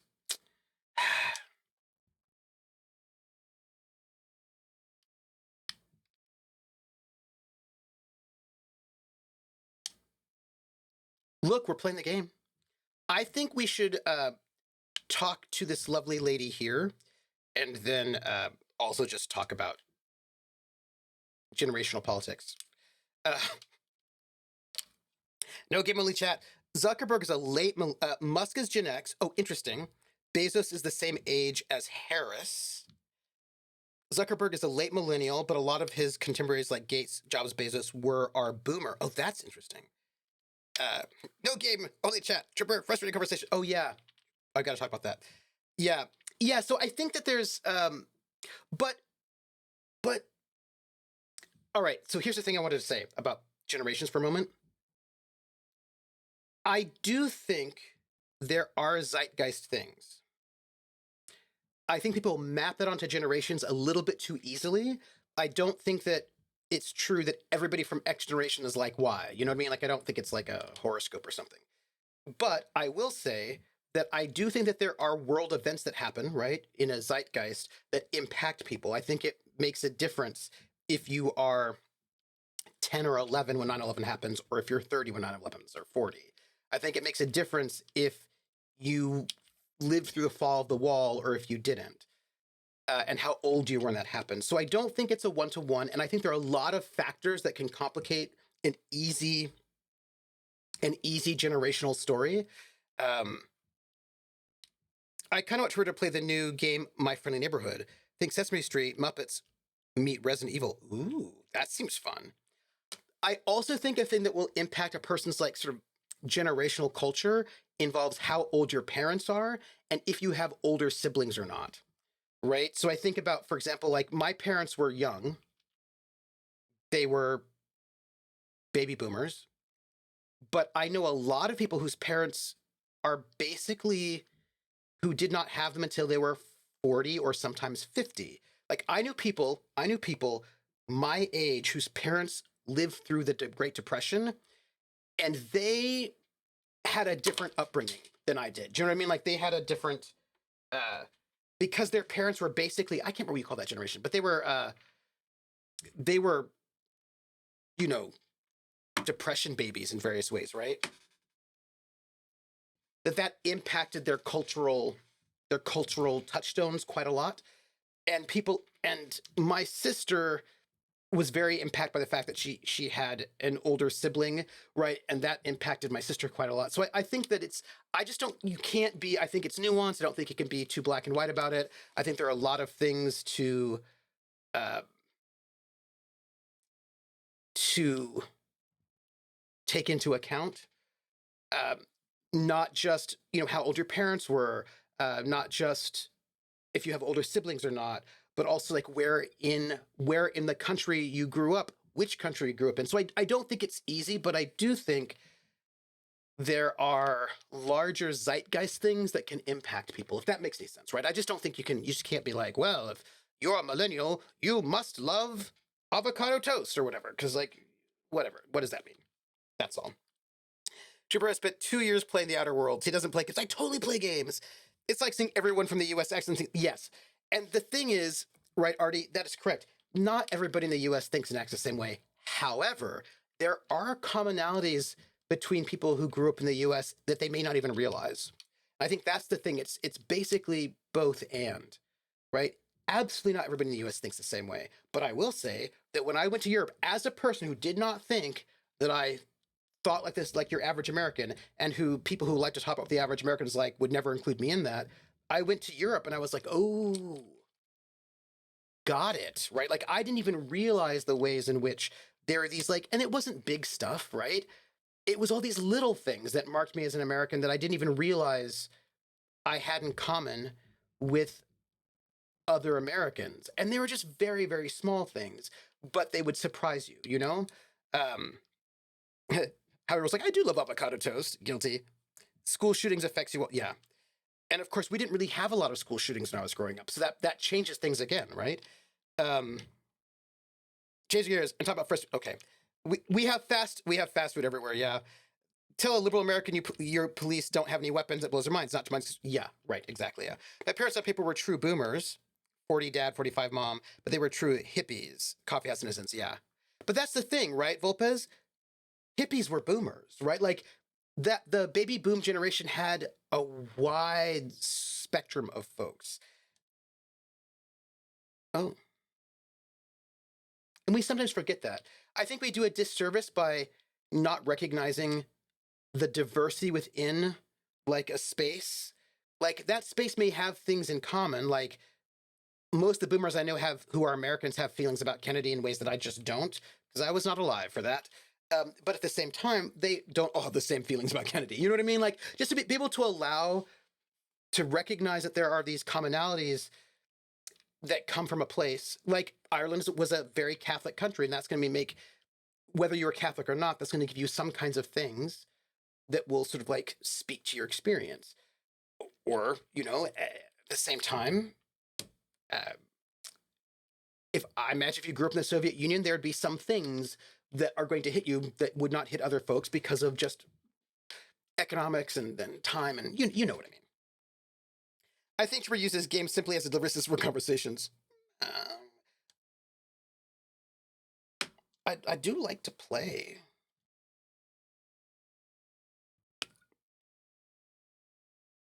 Ooh. He plays games but only when he doesn't miss streams. This is true. This is why I have to like keep up on it. Did you know that this show, Family Ties, was supposed to be about Elise and Steven? Michael J. Fox had too much charisma, so this show became about Alex. That's that does happen. But you know what though? Sorry, Krillin, you brought this up, so it's actually very interesting. Um, this was a trend that happened, right? Rissa says we had some of the first mass shootings here in South Dakota, San Diego. The McDonald's shooting in '84. Yep, I remember that. And the Cleveland Elementary School in '79. Yeah. Wizard Style says, on the note of differences between the US and Europe, boomers in the US are also not the same, yes, as boomers in most European countries. The boom happened later in Europe because of World War II. Yes, and also your relationship to US to World War II is different, right? Like, I think about um, a lot of those baby boomers in, say, for example, Germany, had to deal with the fact that their parents had been Nazis. And that does a number on you. Do you know what I mean? Like, that's going to be that is like that's a particular kind of generational trauma that US folks did not tend to have, right? Living in London or France or Germany or places that had been bombed and still had the scars of bombing is going to mean that you have a different relationship. Like that generation there is going to be a little bit different than in the US. And I think a lot about how even when you think about the Cold War, the US can top of the Cold War, but it's very different if you live in Berlin during the Cold War. Do you know what I mean? Like that's a very different experience. And that's this, by the way, this is no judgment. It's not good or bad. It's just different. You know, that your proximity to the Iron Curtain on both sides. Like if you were an East German, that's gonna be a very different, or if you were Czech, that's a very different experience than if you're out in Moscow. And if you are in one of the third world countries that people are sort of fighting over to get you to like them, that's gonna be a different experience. And I think about this, right? One of the big sort of events for the baby boom is the Vietnam War. And I'll tell you what, Vietnamese baby boomers are going to have very different feelings, right? You know what I mean? Than U.S. or French baby boomers, right? Around that, and I just think these large events happen, and that will impact people, but it's going to impact them differently. But if you did not grow up in that space, it will not impact you necessarily in that same way at all. And so that's that's all. It's like it's a way to sort of just think about it with more nuance rather than just like a you know um someone born in the 40s would not be a boomer in Germany. Yes. But when he does miss streams, I kind of get annoyed by people that try to nudge him to play the game and he doesn't get to get his talk out. He's get his talk out, so his next stream doesn't become talking to, well, that's fair. It was just like, yes, boomers in Germany are often associated with hippies and the rise of the counterculture as well as denazification. Yes. And then also, I mean, I also have to think that like your counterculture, Wizard Styles, I'm going to say this, but I don't mean this as an insult, right? Your counterculture had a lot more radical terrorists than our counterculture did. Like when I think about, like the Red Army faction, the Red Cells, and because they very specifically were like, we feel like the German government is still Nazi, we need to fight that. And we had like the Symbionese Liberation Army. Like we didn't have the same kind of radical groups as Italy did, as Germany did. Italy and Germany both had some pretty intense radical resistance groups, right, from the 60s coming out of the boomers. And that makes sense. That makes sense to me. And this is, and I just sort of think we have to sort of recognize that the US was pretty privileged, actually. I mean, I don't mean to put it, the US was pretty privileged because the war was not fought on our soil for the most part. And we didn't have to deal with deprivation. Like, I mean, the US came out of World War II doing pretty well economically, whereas a lot of other countries did not because all their infrastructure had been bombed, right? So our relationship to that, so that our generation that comes to the fore after the war is going to just have a very, very different sort of relationship to all of that than like if you were a Trommelfrau, right? Like if you grew up in Berlin in the 50s or early 60s when there are still just completely bombed out buildings left and right, that's just gonna be or like a Dresden, could you imagine, right? That's gonna be a very different experience. And, you know, that's just a very different experience. Yeah. Um, yeah. I mean, I just feel like, and sometimes the US doesn't really recognize it, but in the US's defense, right? I'm going to just defend the US for one moment. It's, we are an entire continent wide and we don't have vacation. And many Americans like I think the average American gets 2 weeks vacation, which means there are a lot of Americans that get zero vacation. And it's so big, and we don't get like if you live in like when I lived in Germany, it was trivial to go to Austria. I was in Bavaria, right? I could go to Austria, I could go to France, I could go to Italy, I could be in a whole bunch of different countries, just get on a train and be like a couple hours and be in another country. And even if I didn't travel to other countries, I was getting the TV channels from other countries. And that is not the US experience. And I think that it's sometimes, you know, we don't, it's like we're like a big country. So I think it's a little bit tricky sometimes. Yeah. Um, I'm just here for Trooper, whether he's chatting or playing, but I do find people try to tell strippers what they should do be quite annoying. Yeah. US hippies are boomers. For the record, they are. DSB says, I saw someone on Reddit who was like, of course I'm against fascism. My grandparents fought in World War II. And I was like, a lot of people fought in World War II. A lot of the people who fought in World War II were, in fact, fascists. The notion of that fighting in World War II communicates a clear stance is very US-centric. It is. There were also US Nazis.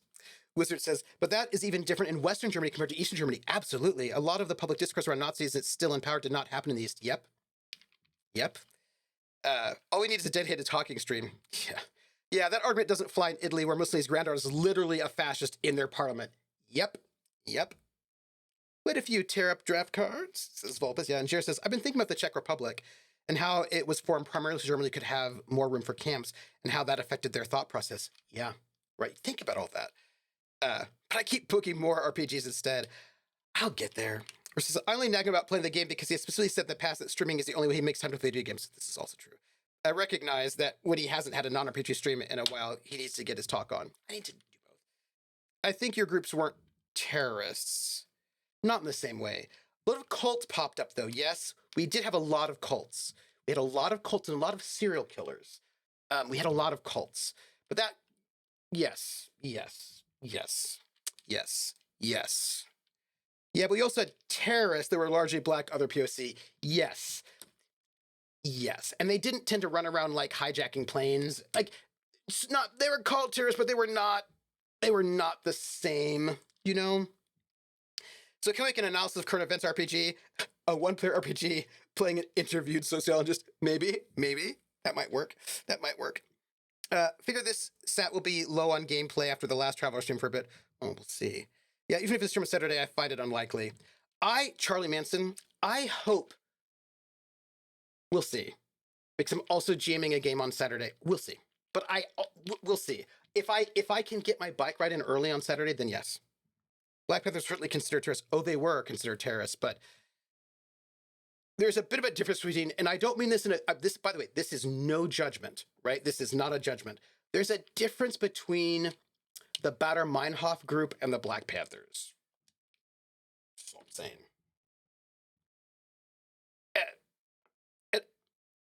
Oh, thanks. And the reason why I say there's no judgment is because I'm not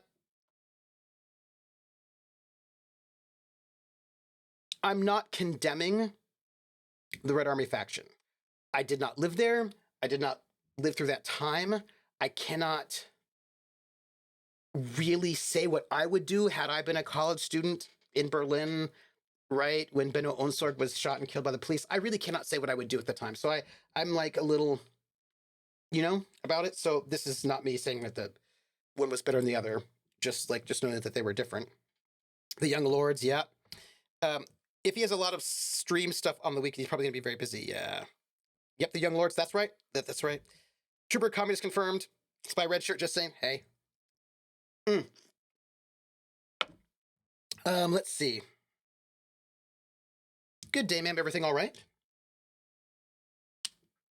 Oh.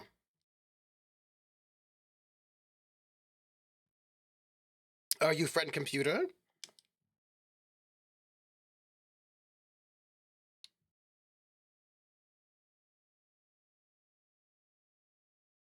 Uh, why did you need to use a phone anyway? Time to blacklist trooper.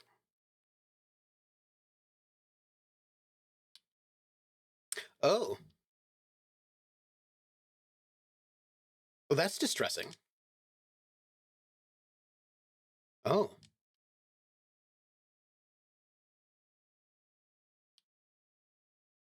Um, yeah, I'll bite. Has your husband gone missing before?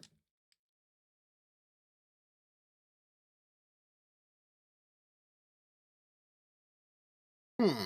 Well, Trooper has some life experience that shapes his worldview a bit differently. He and I share a lot of common ground politically, yep. And I do openly self call myself a communist. And I am, I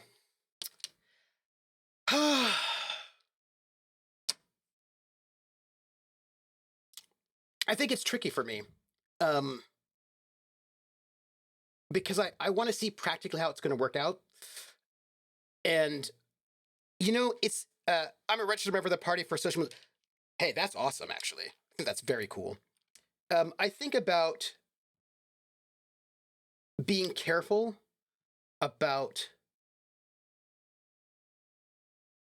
fantastical ideas of communism or capitalism or whatever system, because sometimes people fall into fantastical ideas, which I don't think is going to help anyone. So for me, it's always about like making sure that our ideas are grounded and not particularly fantastical. That's like basically where I'm coming from mostly. Um, you know what I mean? Like I think about that. Um, wait, um, wait, what is this expedition your husband was on?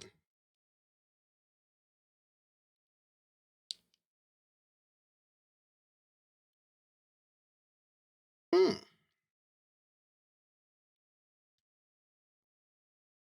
Hmm.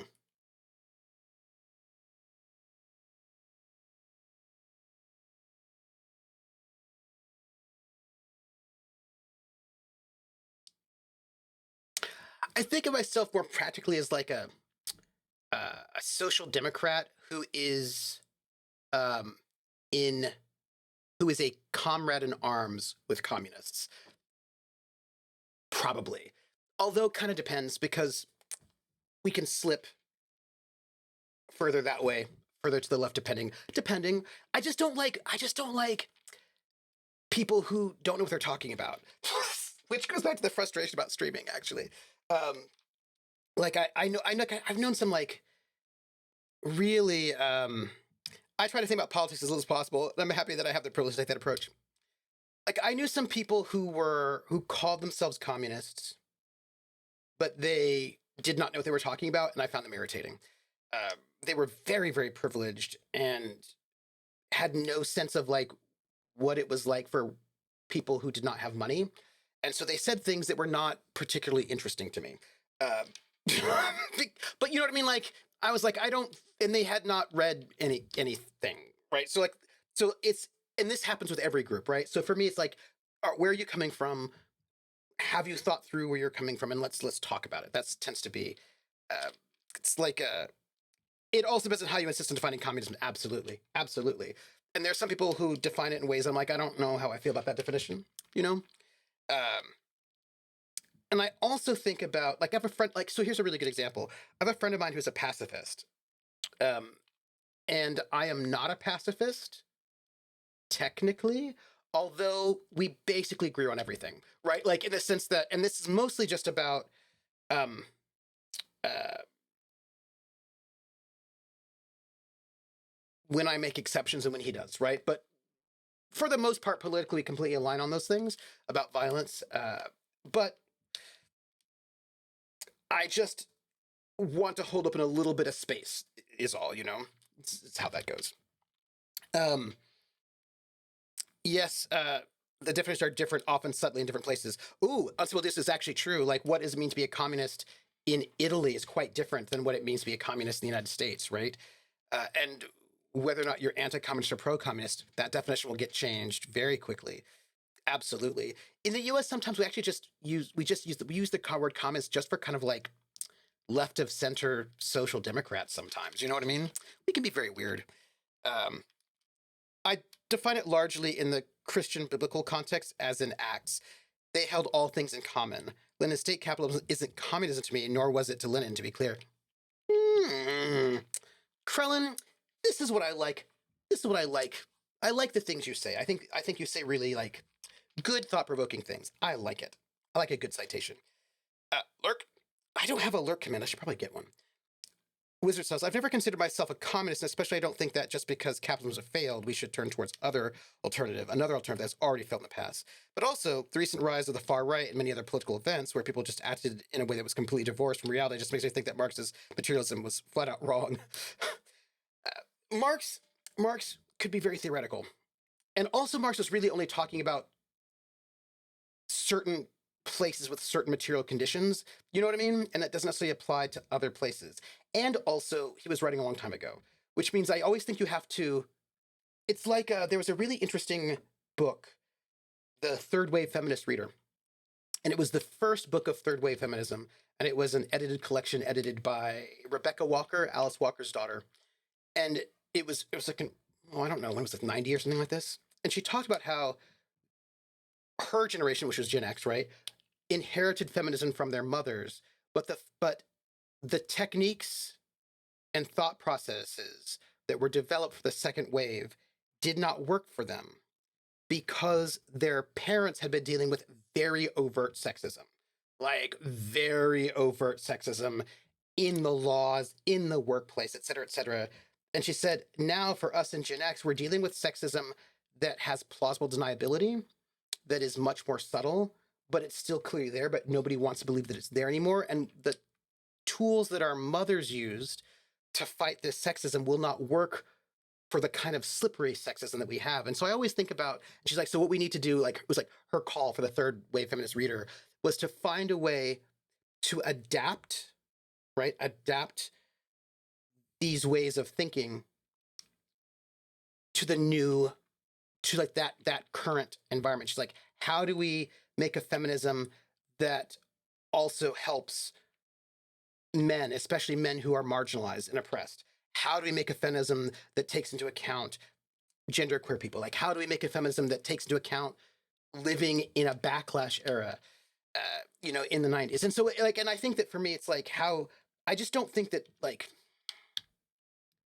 I think that there's a lot of really smart media theory from the 1930s, but it's not the 1930s anymore, which means we can take that, learn to adapt. Like, you don't have to throw it out completely, but you have to recognize that there are changes in realities, and how do you adapt those changes to come up with something that will work for the here and the now, Unstable says, I think the red scare for Americans not knowing the difference between progressive, communist, and socialist. Yeah. I also think that U.S. communism has been used as essentially a boogeyman for a long time. Yep. Cron says, Marx was a lot more nuanced than a lot of people give him credit for. It's true. He wrote a lot and had a lot of thoughts. And yes. That is actually a large part of why I actually define as a communist or artist snack. Yeah. Because I'm surprisingly good at being a person people like and respect in person and want them to associate communists with that. Ooh, Krellin.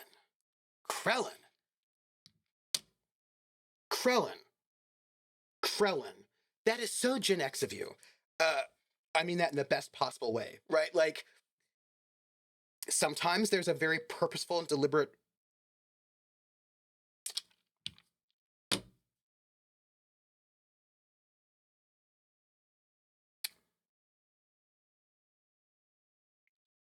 even as accidentally had the demons of comments. Yeah.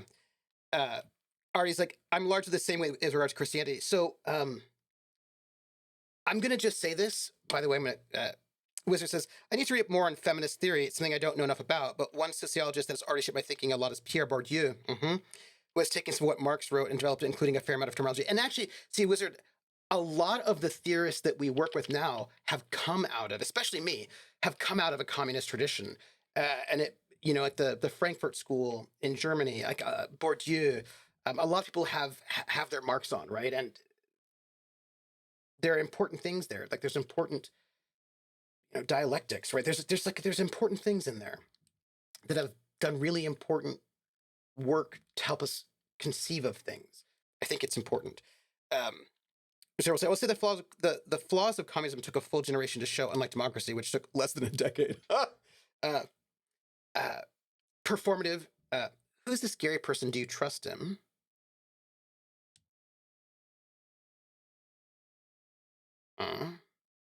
She smiles.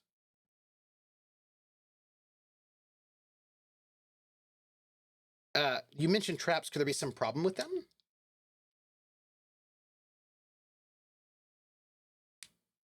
Okay. Okay.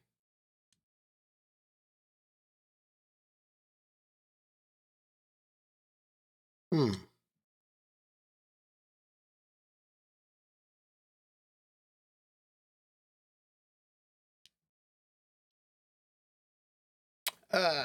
You know what? This sounds like police business. I'll help you find your husband. Yes. Yes. Uh,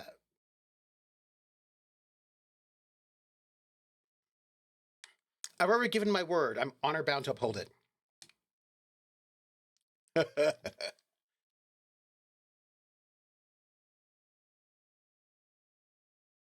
Well, tell me about Morel. Looks, character, your relationship. Well, what does your husband look like?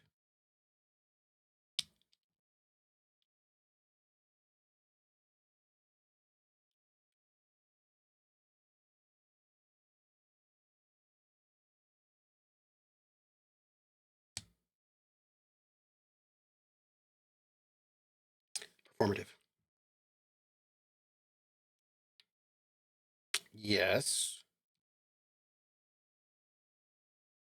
Um, let me try again. If I were to meet him on the street, what would I look for? Mm-hmm. Okay. Okay. Okay.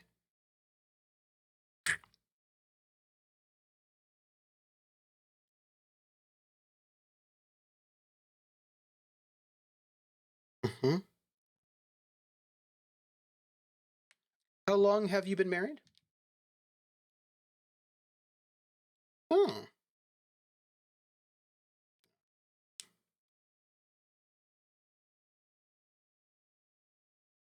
How did the two of you meet? Oh, it's fine.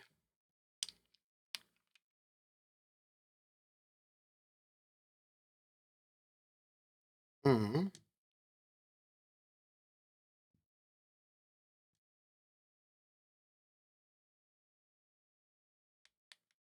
I think of all the information I need. Let's move on. Um, what is this expedition your husband was on? Performative. Oh, okay.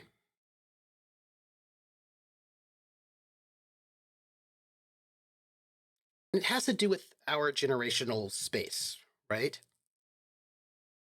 Yeah, yeah, yeah. Are they in a rough neighborhood? Okay. I wonder how to get to these places. Maybe. Hmm.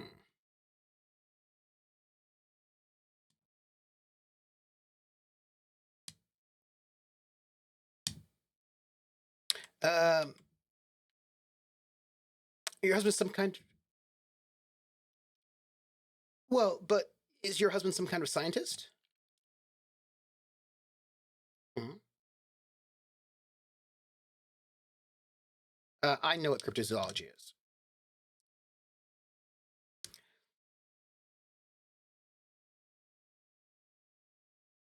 Mm.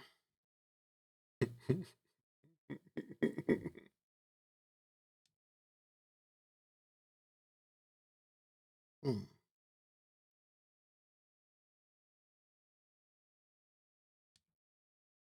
Yes.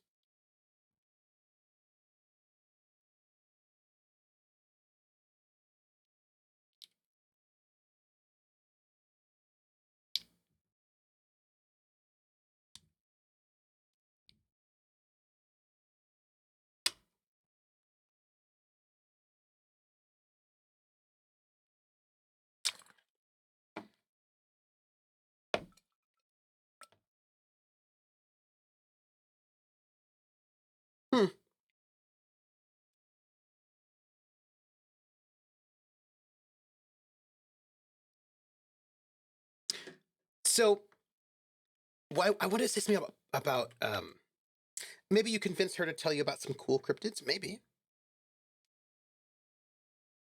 Dang it.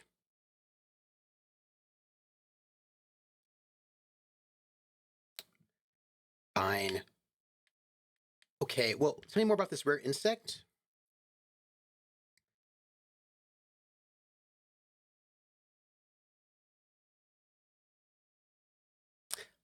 Fine. Well, come on. I want to hear about the insect.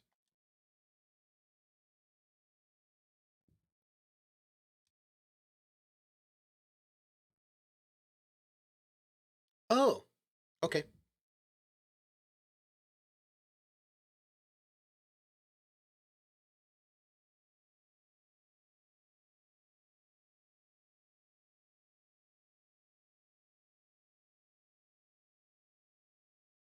Hmm.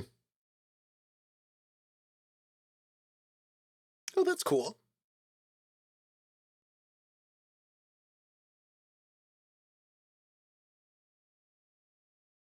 She looks me in the eye and nods thoughtfully. Don't worry about it.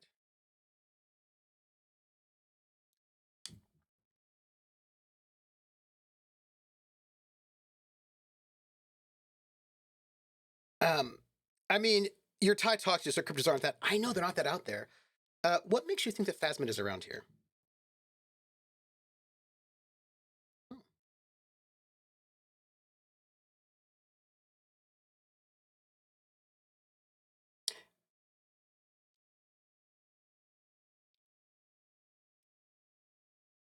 So a newspaper clipping is all the evidence you have.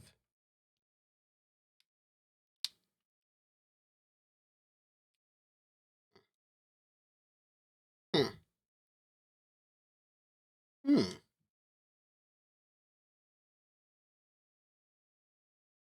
You seem really excited about this cryptid.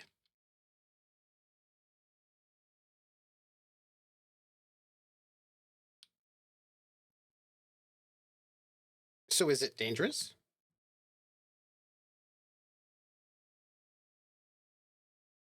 That is fair. Does it have cool powers?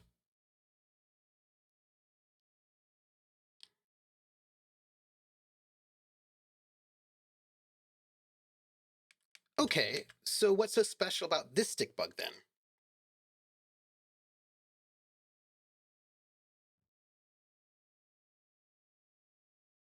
Performative.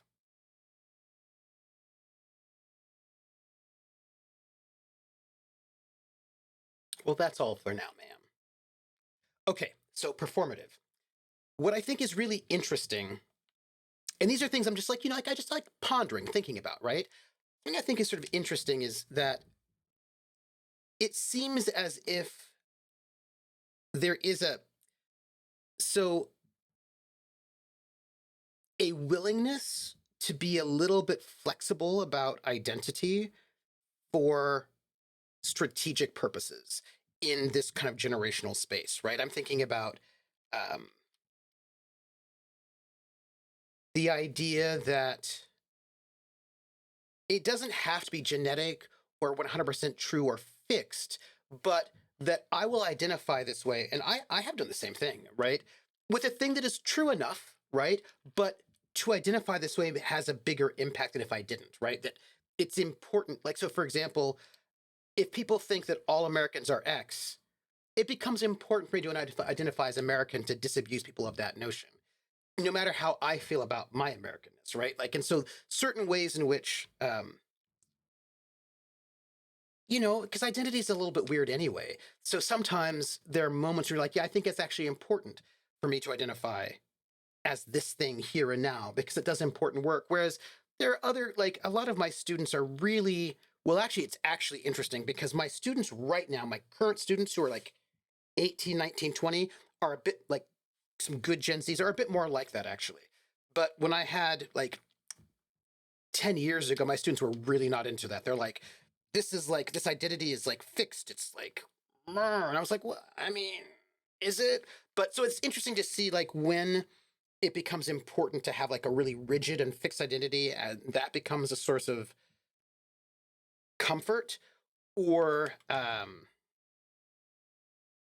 when it's okay to have a strategic identity that will that has a use, right? Do you know what I mean?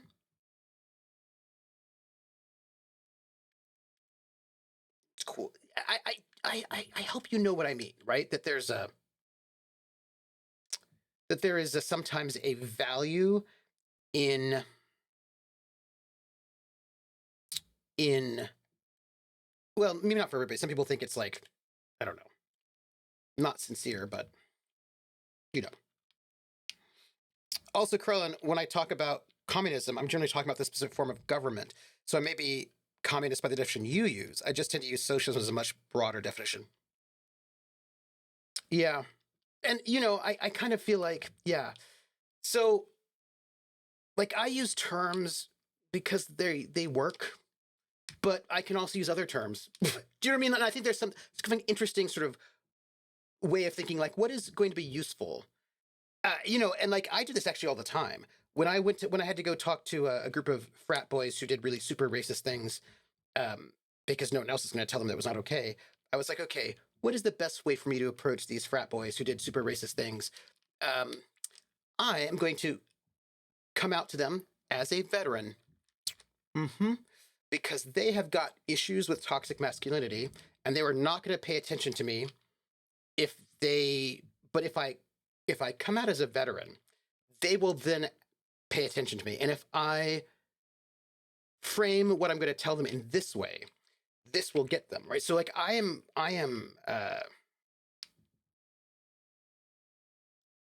fine with sort of thinking about what is the strategic way to identify in this moment.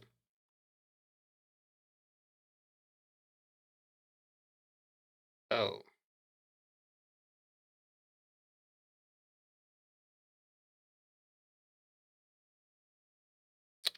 oh.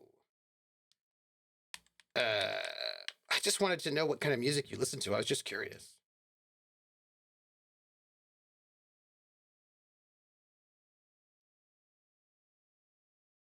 Mm.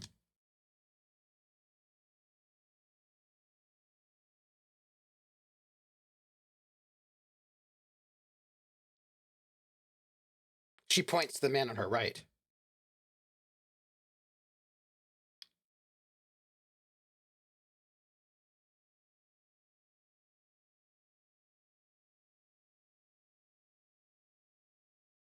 Okay.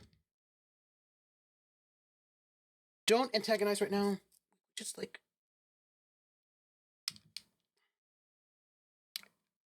uh I okay. I did not think this was conversation was going to go this way. Frustrating streaming. Oh, but what if I want to talk to what is your role in all this?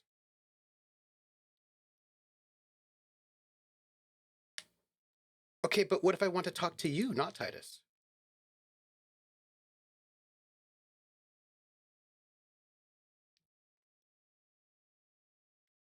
Okay, but be straight with me. What kind of music do you listen to?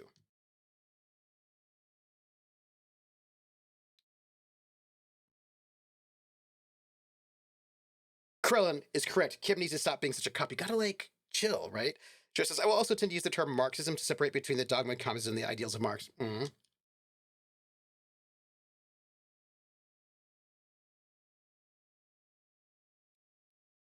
Uh, you're right. I don't know anything about anything. What's anodic music?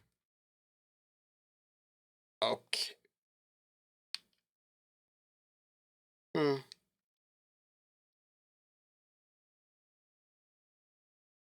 Hmm. Hmm. What if I want to? It's in my mind for some reason. Okay. So let's put on a new record. Uh, I'm not going to ask five. Why are you so aggressive? That's an aggressive question. We want to try to get camaraderie with each other here. Um, I feel like what are you going to do to me? is probably going to come off as aggressive. I don't like it. So I'm going to just say I should talk to Titus then. We're not going to talk to him, though. We're going to walk to a different place, because I feel like we have other things to talk about. Those are my feelings. All right. I just want to talk to this guy.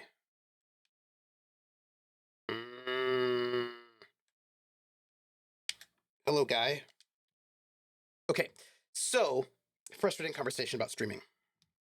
Oh, that's how you get in there. How late am I streaming?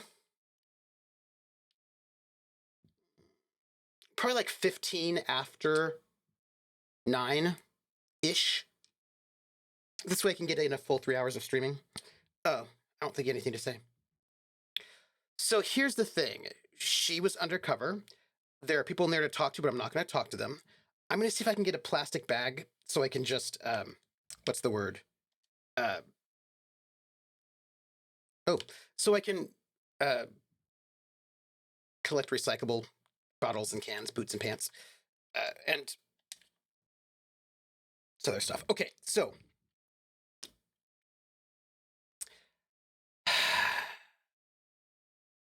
we were having a conversation. Two things came up. And one was,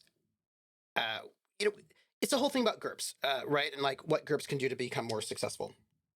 And I have feelings about it.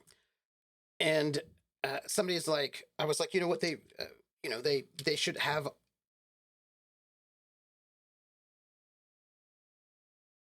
No, I actually just want the plastic bag.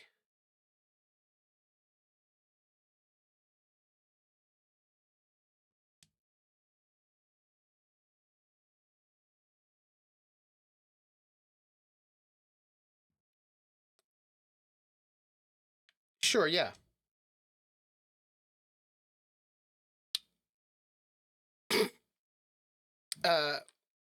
What about the physical reality then? Uh, the coalition, what's that? Someone told me there is one.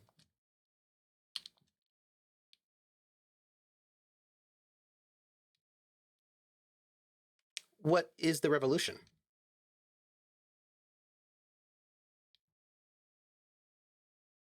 What about the one we had here in Revachol?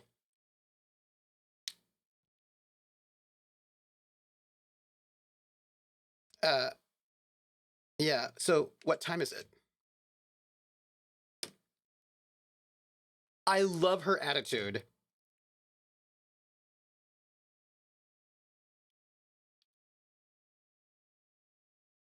So where are we? No, I meant where are we on a larger scale? Yes. As a mankind. She rubs her face thinking.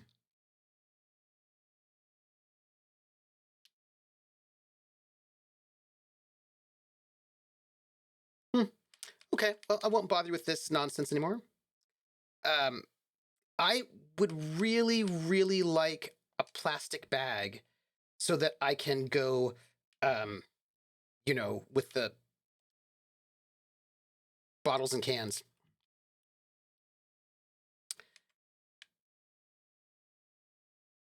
Right, I want to get that. Right, but what is it? Right. Right. Yeah, yeah. Right, I see. And how do I pick up tear for the tear machine?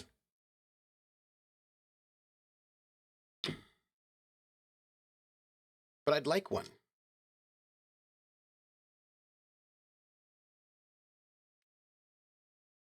Thanks. So the thing is, right, I'm gonna leave. That's fine. So here's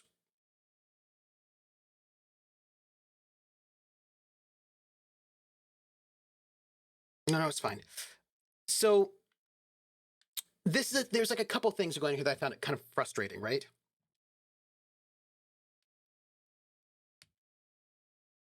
Great. we're going to have to just try to find a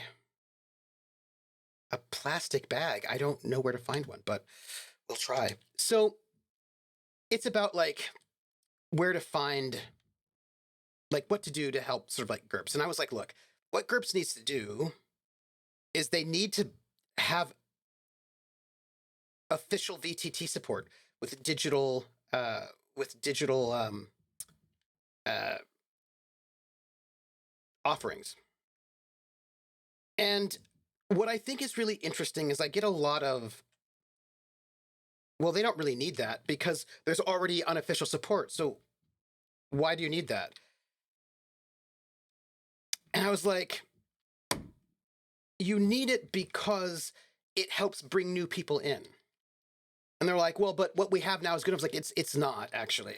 And also, if you had official support, Steve Jackson could sell the GURPS characters and campaigns book as digital books with compendiums, so you can have drag and drop official, like it would be very, very helpful. It would also give them a secondary income stream. It'd be a really good idea.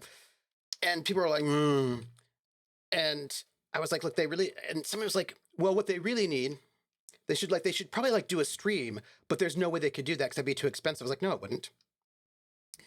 I don't think I can look into those garbage cans. I will try though. What's your stance on drugs? Hey, Crit. He takes a long drag on the cigarette. Why not? No?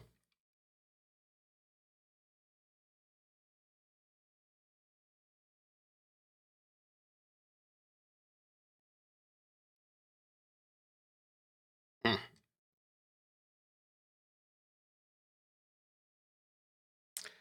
Okay.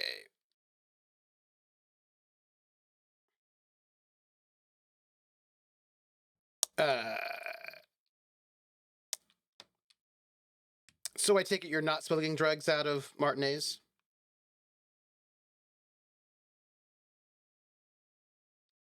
Okay. Name game.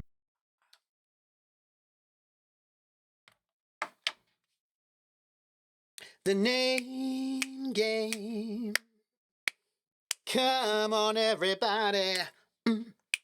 I said, now let's play a game. I bet you I can make a rhyme out of anybody's name. The first letter of the name, I treat it like it wasn't there. And then a B or an F, or an M will appear. And then I say bo at a B, then I say the name, then banana, fanner, and foe. Then I say the name again with an F, very plain. Then a fee, fi, and a mo. And then I say the name again with an M this time, and there isn't any name that I can't rhyme. Crit twitch, bo bit twitch, banana fanner, fo fit twitch, fee, fi, mo mit twitch. Crit twitch. The name game. Ooh, thank you for that resub. 68 months. You're old. I mean, I'm old too, but you know what I mean. You know. And then this thing like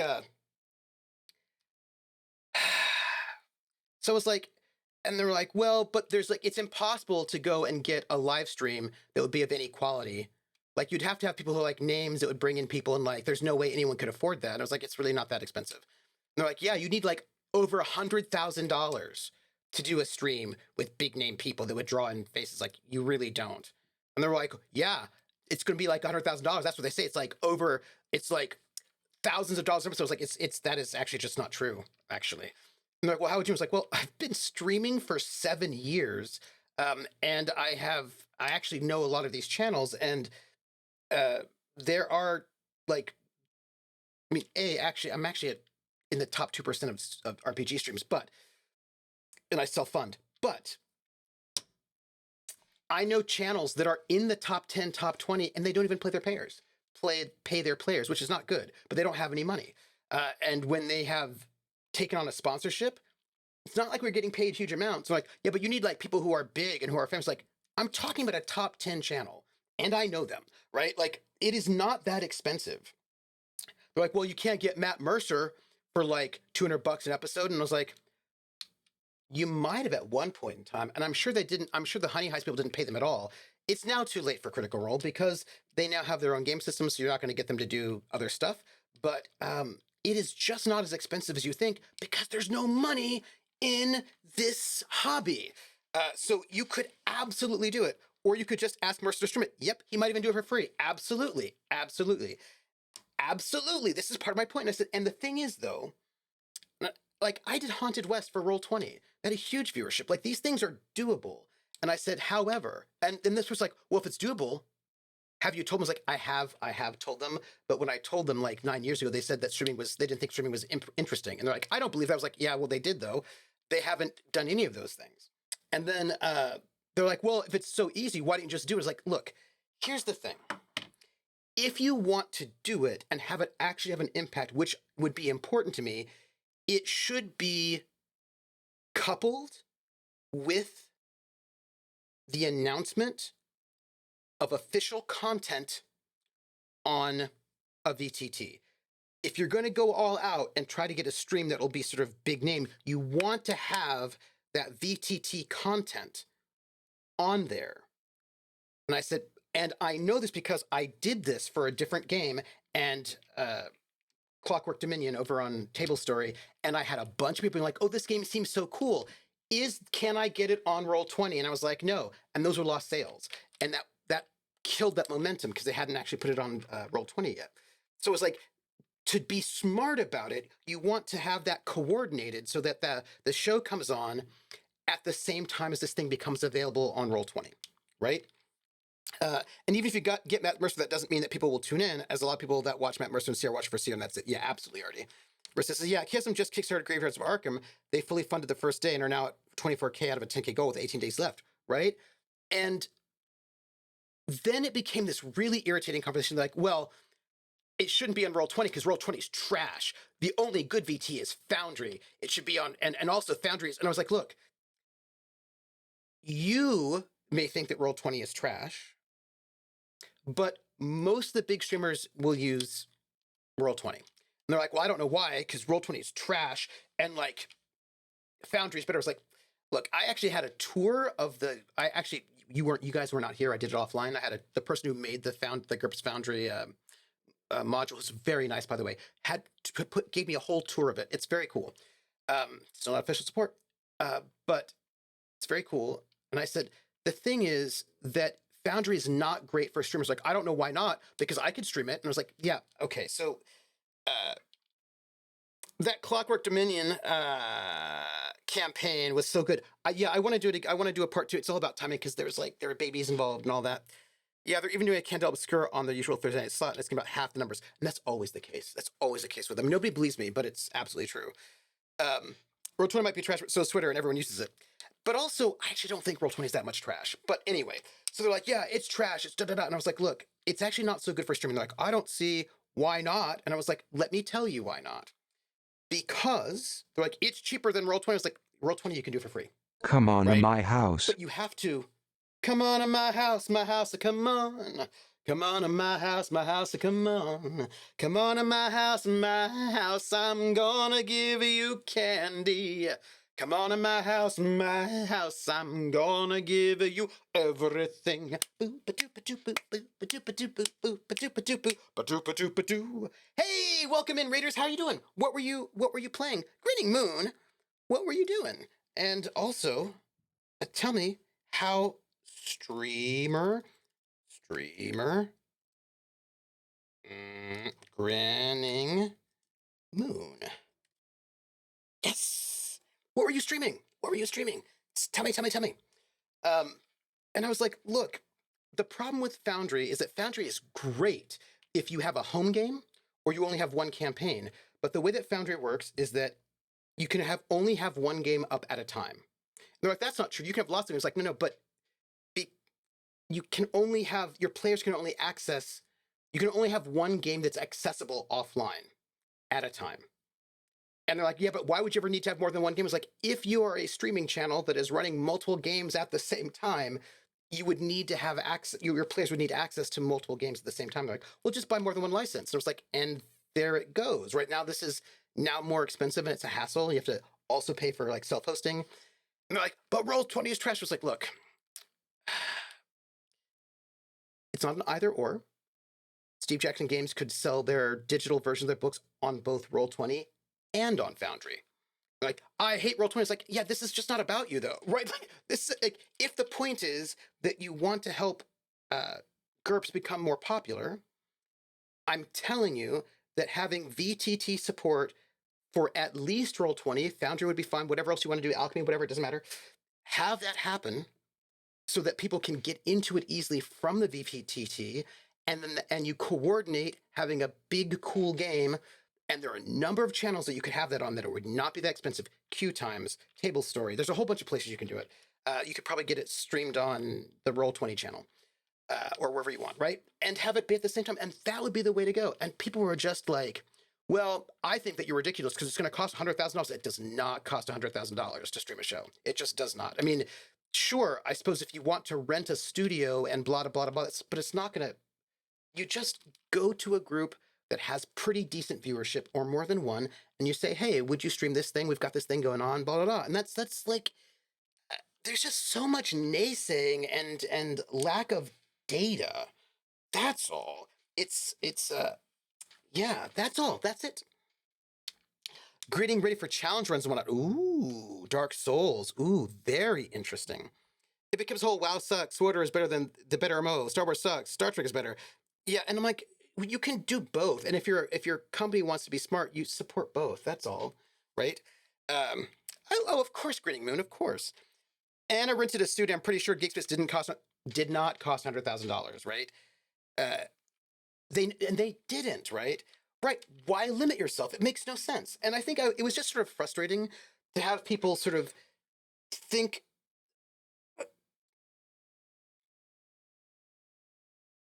It's just not that expensive, and it's not that expensive because there's not really a lot of money in this streaming space, which goes back to people being like, you should be able to make a full-time living streaming. I was like, yeah, almost nobody does. It's like winning the lottery. Like, that's just actually not realistic. Like, just be prepared to know this is a part-time side hobby, and you might be able to make some money off of it. Hopefully you won't make a loss, but very few people are streaming full-time, exclusively streaming RPGs. Almost no one does that, really. It's I imagine that a lot of people who are on Dimension 20 are also not full-time streamers. They're also voice actors and other actors. Like, there's just not the money for the most part to do this full-time because, I mean, the viewership numbers are just not there, right? Actually, what it really reminds me of is the people that say, oh, making video games is easy. They should do this and that. Yes, is it? It's not. Wizard says, can you get through the Foundry limitations with Forge? You can't, Wizard. That's the problem. So if you're going to stream, because I was looking through this, if you're going to stream under the Foundry, you'd have to use the Forge so that you're not self-hosting, because self-hosting while also streaming is going to be like a bandwidth problem.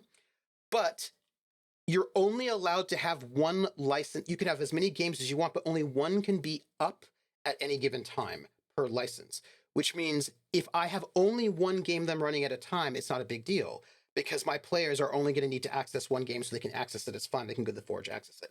But right now, I'm running both Vampire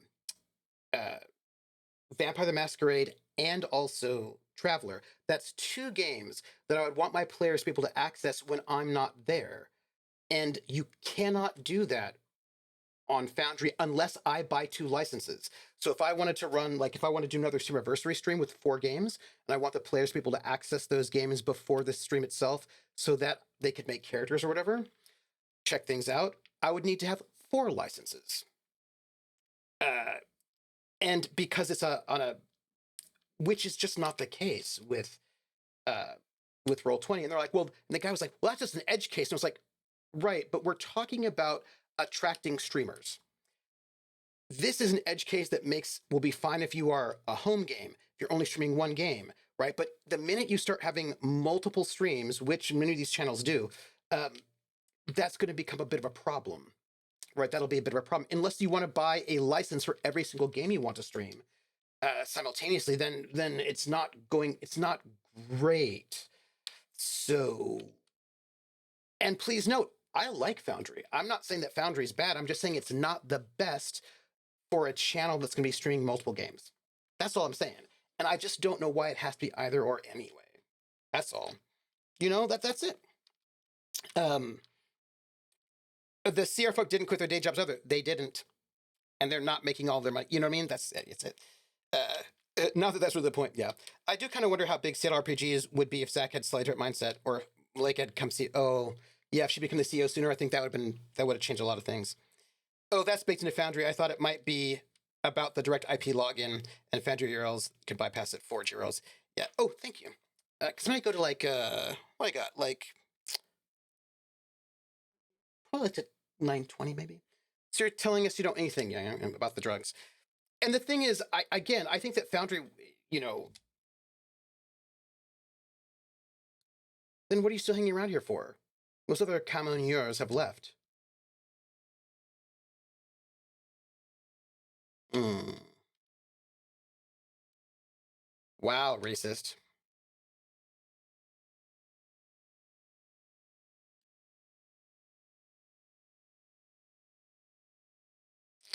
Uh,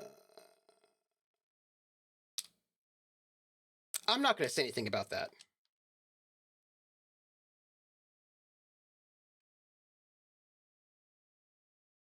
So if it's not you, then who's running drugs through Terminal B?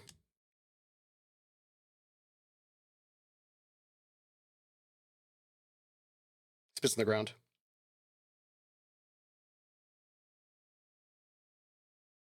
Who is that?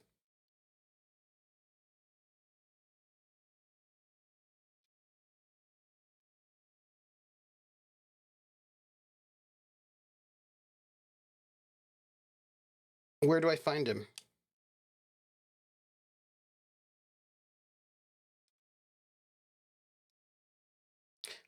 The Lurman less had a raspy croak at his own sense of humor. I'm not done yet, Krellin.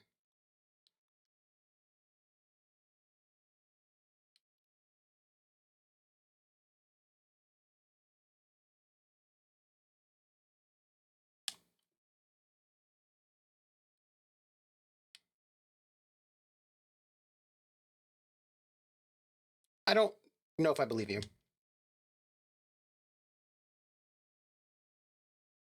Well, I guess we need to pay Sealing a visit then. Yeah, okay, so we're done for now. We're gonna continue walk around a little bit. So here's the thing I was thinking. What is this? This is the... What is that? Oh, that's the Freak Shop. I was in there. Go feed monkey. All right. So here's the thing I was thinking though, right? I was thinking that because I was talking to somebody, I was talking to the people who made the GURPS module because they gave me a whole Name walkthrough. game. Oh, the name game. Come on, everybody. I say now let's play a game. I bet you I can make a rhyme out of anybody's name. The first letter of the name. I treat it like it wasn't there. And then a B or an F. On M will appear. And then I say bo at a B. Then I say the name. Then banana, fana, and foe. Then I say the name again with an F, very plain, and a fee, fi, and a mo. Then I say the name again with an M this time, and there isn't any name that I can't rhyme. Arty snack, bo, party snack, banana, fanta, fo, farty snack, fee, fi, mo, marty snack, ah. Arty snack, the name game. Thank you. So nice. So, oh, right. So, I don't think I want to talk to you. So the thing is, right, that I was talking to the guy that made the Foundry, the GURPS module for Foundry, which is pretty cool. And he gave me a tour of it, which I thought was very nice of him. And I asked him about this, and he said, yeah. So he says, well, what I do is I schedule days that my players can look at the game offline. So like if you're in game 1, you can look at it Monday, Wednesday, Thursday, and if you're on game 2, you can look at it uh, Friday, Saturday, Sunday, and then I just have to switch which one is the active one over on that day, so then they can go look if they want. I was like, yeah, no, like that's just not no, and it's just their licensing model, right? And again, it's really interesting because this was the same problem with a couple of other ones that people sort of like that are kind of self-hosting uh, that are all based on licenses in that way. And uh, I think that those things are really great if you're only running one game, you know. But and if I wanted to, this is back to way back. Krellin was like GURPS Arena, and I was like, you know, I was pondering like, do I want to go and buy a license and then also buy a hosting through the Forge in order to run a GURPS Arena on Foundry? Could do. Uh, so like, but of course, anyway, I just had a bunch of like ponderances.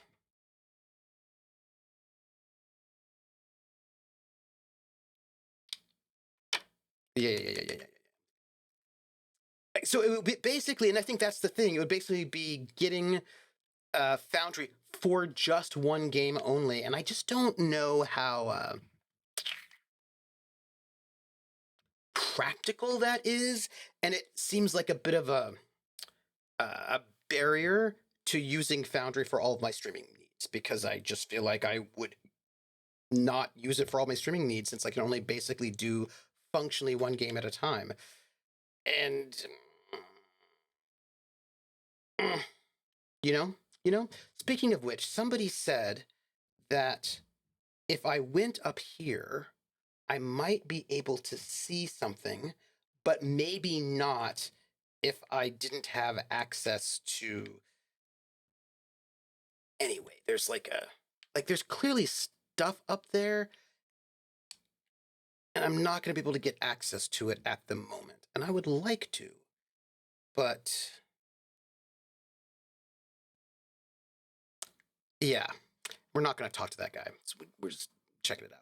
Anyhow, yeah, I'm spilling the beans, so Tripper might actually upload it. Oh, uh, oh yeah. I do. I have one. I have it. I have to upload it. Maybe I can do that tonight while we're doing Critical Role. Yes. Thank you, Jer, because it's so beautiful. Jer made such a cool crooner emote. It's really, really cool. It looks so good. I don't quite know how. Jer, I don't quite know how you got the metallics to look so good, because it looks really good. I don't know how you did it. It's very impressive. I just need to upload it. I say it with love, but that is the most stereotypical GURPS player solution. Yeah. Uh, yeah. Yeah. No, that's, yeah. And look, now I will say Magic mostly also like, oh, because it's really cool.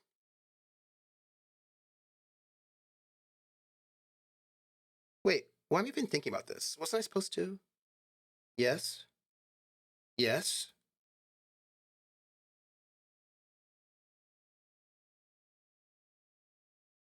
Hmm. Also, by the way, we are going to do a giveaway. Yes.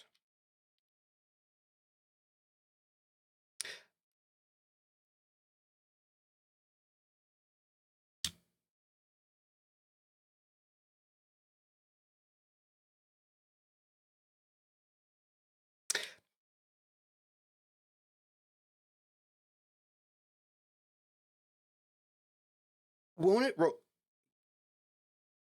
That's a lot. Isn't it like 120 miles an hour? But won't it roll over in the first sharp corner?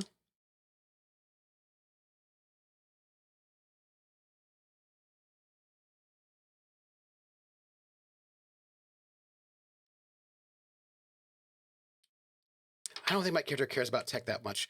Turn your attention to the motor carriage itself.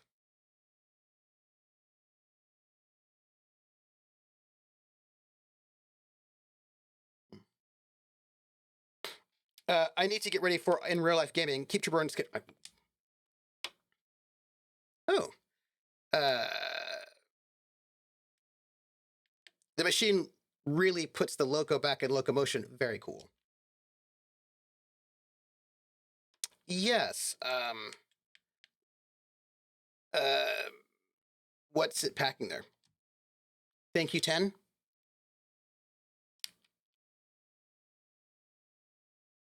Like a what's that? Like a 7-liter V12? Okay. The lieutenant is trying to suppress a smug smile unsuccessfully. So it's a fine machine. There's a gentleness in the lieutenant's voice as his eyes run over the vehicle's contours.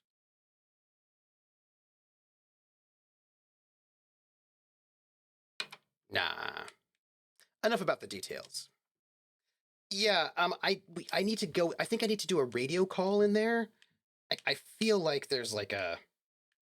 I feel like there's a radio call we have to make. No, yes.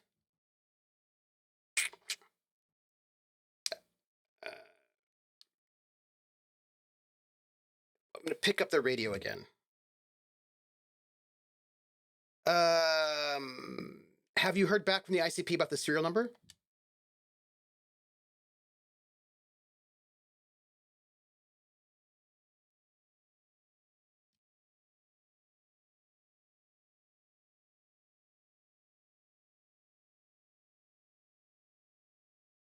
Hmm.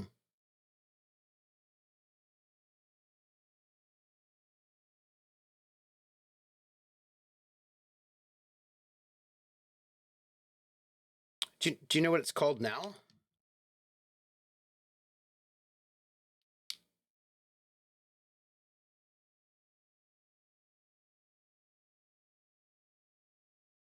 Hmm. Hmm.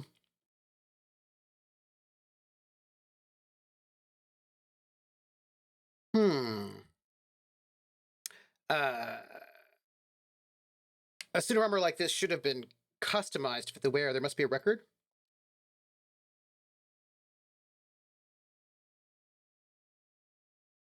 Yes, please.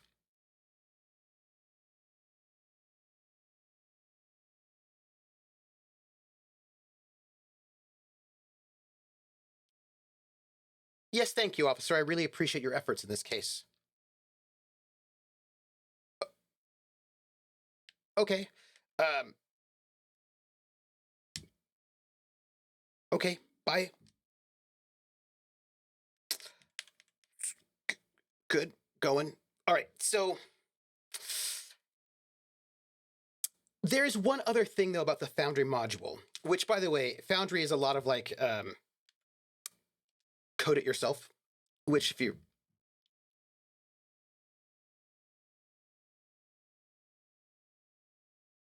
uh, you seem like a man who knows about drugs. Cool.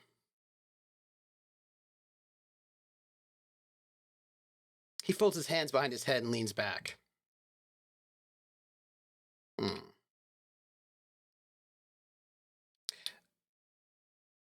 Uh, yeah. Let me be straight with you. I'm trying to figure out who's smuggling drugs out of Terminal B. We're just going to be upfront.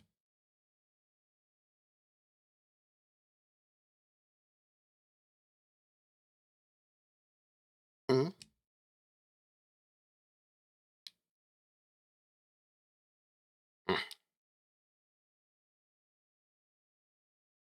So, who do you think could be conducting the drug trade then? Just curious. All right. Well, that's all for now. Bye. I just was asking. Cool. You don't have to tell me. Um, I like the like. Hey, look, I'm just gonna ask. You can just tell me or not tell me. We're just gonna be upfront about it. Uh, oh, I should probably save. Quick save. So there is one thing about the Foundry GURPS module that I don't know how I feel about it. And this damage could have been caused by an earthquake. And I'm just going to share it with you. And that is, it's very fancy but it feels a little video gamey to me. An ancient fountain. It doesn't pump water anymore. There's a tree in it. And I do not personally know how I feel about VTTs that get particularly video gamey. Tire tracks leading onto the roof. The slush and rain have almost washed them off. Oh, interesting. Huh. I know these fellas. I could talk to them or not. Oh.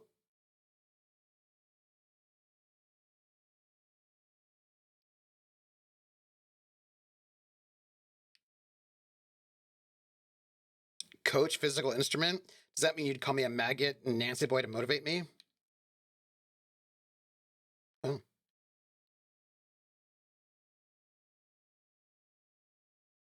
Yes, sir. Forge me into organic steel, coach.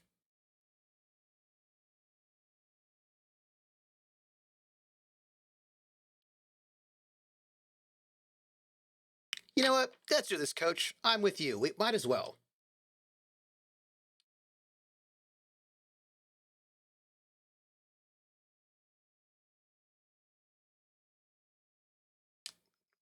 All right. Well, cool. I don't know what prompted that, but it did. I,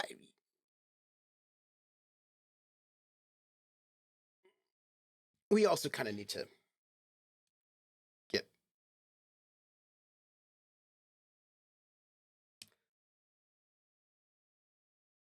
Oh, oh, that's cool. So we have places we've not been yet. We have people we've not spoken to. 4 minutes. I'm gonna just sort of walk as rapidly as possible. So it feels a little video gamey to me, and I know this might seem a little uh, outrageous, but I don't know how I feel about sewer grate, a gateway to the river of filth. I don't quite know how I feel about my VTTs being especially video gaming. Um, like it's got a lot of like. It's one of the reasons why I wasn't ever super into. Yeah, like I just don't know how I feel about it. You know, I just don't know. Okay, what do we got here? Hold on, hold on. We've got a bunch of stuff here. Track your gun, all this stuff going down we have to deal with. By the way, I'm doing this because we're moving out the jam mystery. Okay. What is this? Find. Okay, this is cool. Cool, cool. Great. I am looking at. I've got thoughts that I can think about. Um, more thoughts we can get to.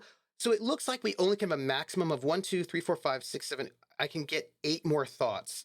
And there are clearly a bunch of thoughts, but you can only have 8 of them, I think. I don't know how many you get as an option, but, we'll just ponder it, I suppose. I'm going to save, and then I'm going to jump out, and we will do our giveaway and sort of like, chat it up. Main menu. See, I'm being responsible. You should know that I'm being responsible and be proud of me. I feel like. So, all right, here's what's what. Hey, Prax. So, we are going to do a giveaway because Hawkeye gave us a code, which I think is like super cool. And thank you, Hawkeye, for that. I appreciate it. It is for the game Worms Rumble. And all you've got to do is just like say something in the next 5 minutes while we're doing our sort of like outro-y sort of space, and then you'll be in. Right? Let's see. Artie says, I love video games, but TTRPGs are not video games, nor should they be. Hey, Prax. I just think that sometimes if it gets like super video gamey, that it may not. Now, I will note that for a GURPS Arena, super video gamey may not be bad, actually. That could be fine. I just don't know if I'd want something that's super video gamey for like a longer campaign. Just my thoughts. Wizard says, I wouldn't know about GURPS on Foundry. That's why the My VTT is Better Hill's a weird one to die on. The quality of implementation differs between VTTs. Yeah, and also, like, it's fine, you know? Um, hey, Prax, thank you for checking in. I like Forge in the Dark games and have been getting into Pathfinder, so I use Foundry a lot. Worms is pretty old school, yeah. Yeah, and so, like, for me, I just think it's one of the reasons why I'm not super excited about 3D VTTs. You know, all the ads for the new D&D VTT that's like third person living world wander roam video game styles. Like, I'm not really into it. When I see it, I think to myself, that looks like a lot of work as a GM. Do you know what I mean? Like, and I just want to be able to like have a good VTT that maybe has a couple of bells and whistles that are kind of neat, but I don't want it to be so. I don't want it to be a thing where you get lost in it. And partly some of this might be my own ADHD, but like if it becomes too video gamey, I feel like I'll get sucked into that and lose the RPG part. So, but I do think that there are times and places for that. And I think like an arena could be a time or place for it. So I have been thinking about GURPS, but again, the same problem. Foundry has the exact same problem that Roll20 has in this instance, which is there is no official support. So the best way to do a character sheet, and people are like, oh, it's not a big deal. You just make your character in GURPS character sheet, and then you import it into Foundry. Foundry can do this. Like, yes, so can Roll20, but this requires me to have brand new players to GURPS make their character sheet in a third-party program that is currently gets flagged as malware because I think it comes out of the Ukraine and people have done weird. It's not malware, but I think anyway, somebody's like tagged it as malware. So when you download it, it gets like it pops up as malware, which is irritating, but it's not. Anyway, it like you have to take somebody to walk them through character creation through a third-party program and then upload that character sheet into your VTT, which I can do with either Roll20 or Foundry, and that is like just another barrier entry for new people. And I want to help bring new people into GURPS, right? And so, and what I need is for Steve Jackson Games to commit to doing official support in a variety of VTTs. They're all fine, so that I can just bring people in with ease, right? And yeah, so it's just anyway. I'm just still trying to think about how I want to do this in a way that will not be onerous. So it's on my mind. It's on my mind. Yes. So we're gonna do our giveaway for Worms Rumble. We're gonna do, and then I'm gonna tell you lots of things. So, also,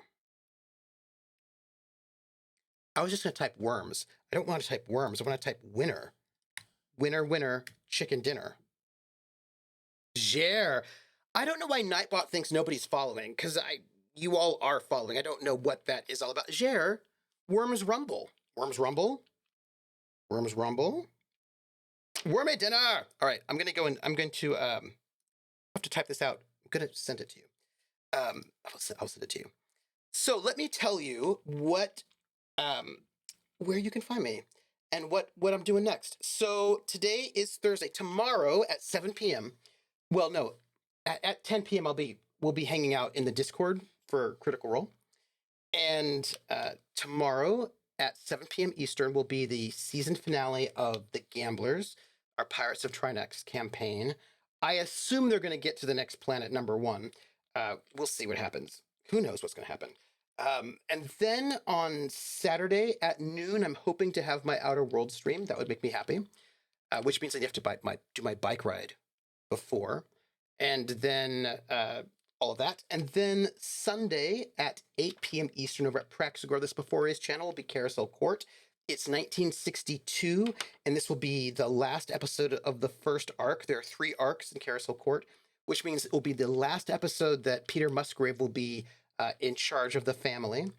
And in the next arc, one of his twin daughters, who is not very nice, neither one of them is very nice, is going to be in charge, and they will be aggressive, aggressive. Uh, like a there's like a there's like a theme going on with that family between like these two poles. And Saturday stream after the season finale, outlook not so good. We will. I hope so. I'm crossing my fingers. I hope it will happen. I tend to get like after a big episode, I tend to stay up way too late because I'm all jazzed. But I'm gonna cross my fingers. And then Monday, Montreal by night. Um, you know what, y'all? Dixon's at Humanity 3. And what's really interesting is that V5 makes it very hard to increase humanity. Like you have to spend like hundreds of XP, and you only are supposed to get 1 XP per session. And you have to make a massive sacrifice that will harm you, like, and will take like it's like the rules as written make it very difficult to get humanity back. So I think it's unlikely that he will get humanity back. I mean, it's possible, but I don't think it's very likely. That said, I feel like it might be possible to stay at Humanity 3. I don't know. I don't know. But that is my current hypothesis, see if it's possible. I just want to see if it's possible because I think it's possible he might be able to stay at Humanity 3 for a while. I don't know. We'll see. All versions make it hard to raise humanity. Yes. Yeah. Right, but here's the thing, Crit Twitch. The lower your humanity, the harder it is to lose it. Right?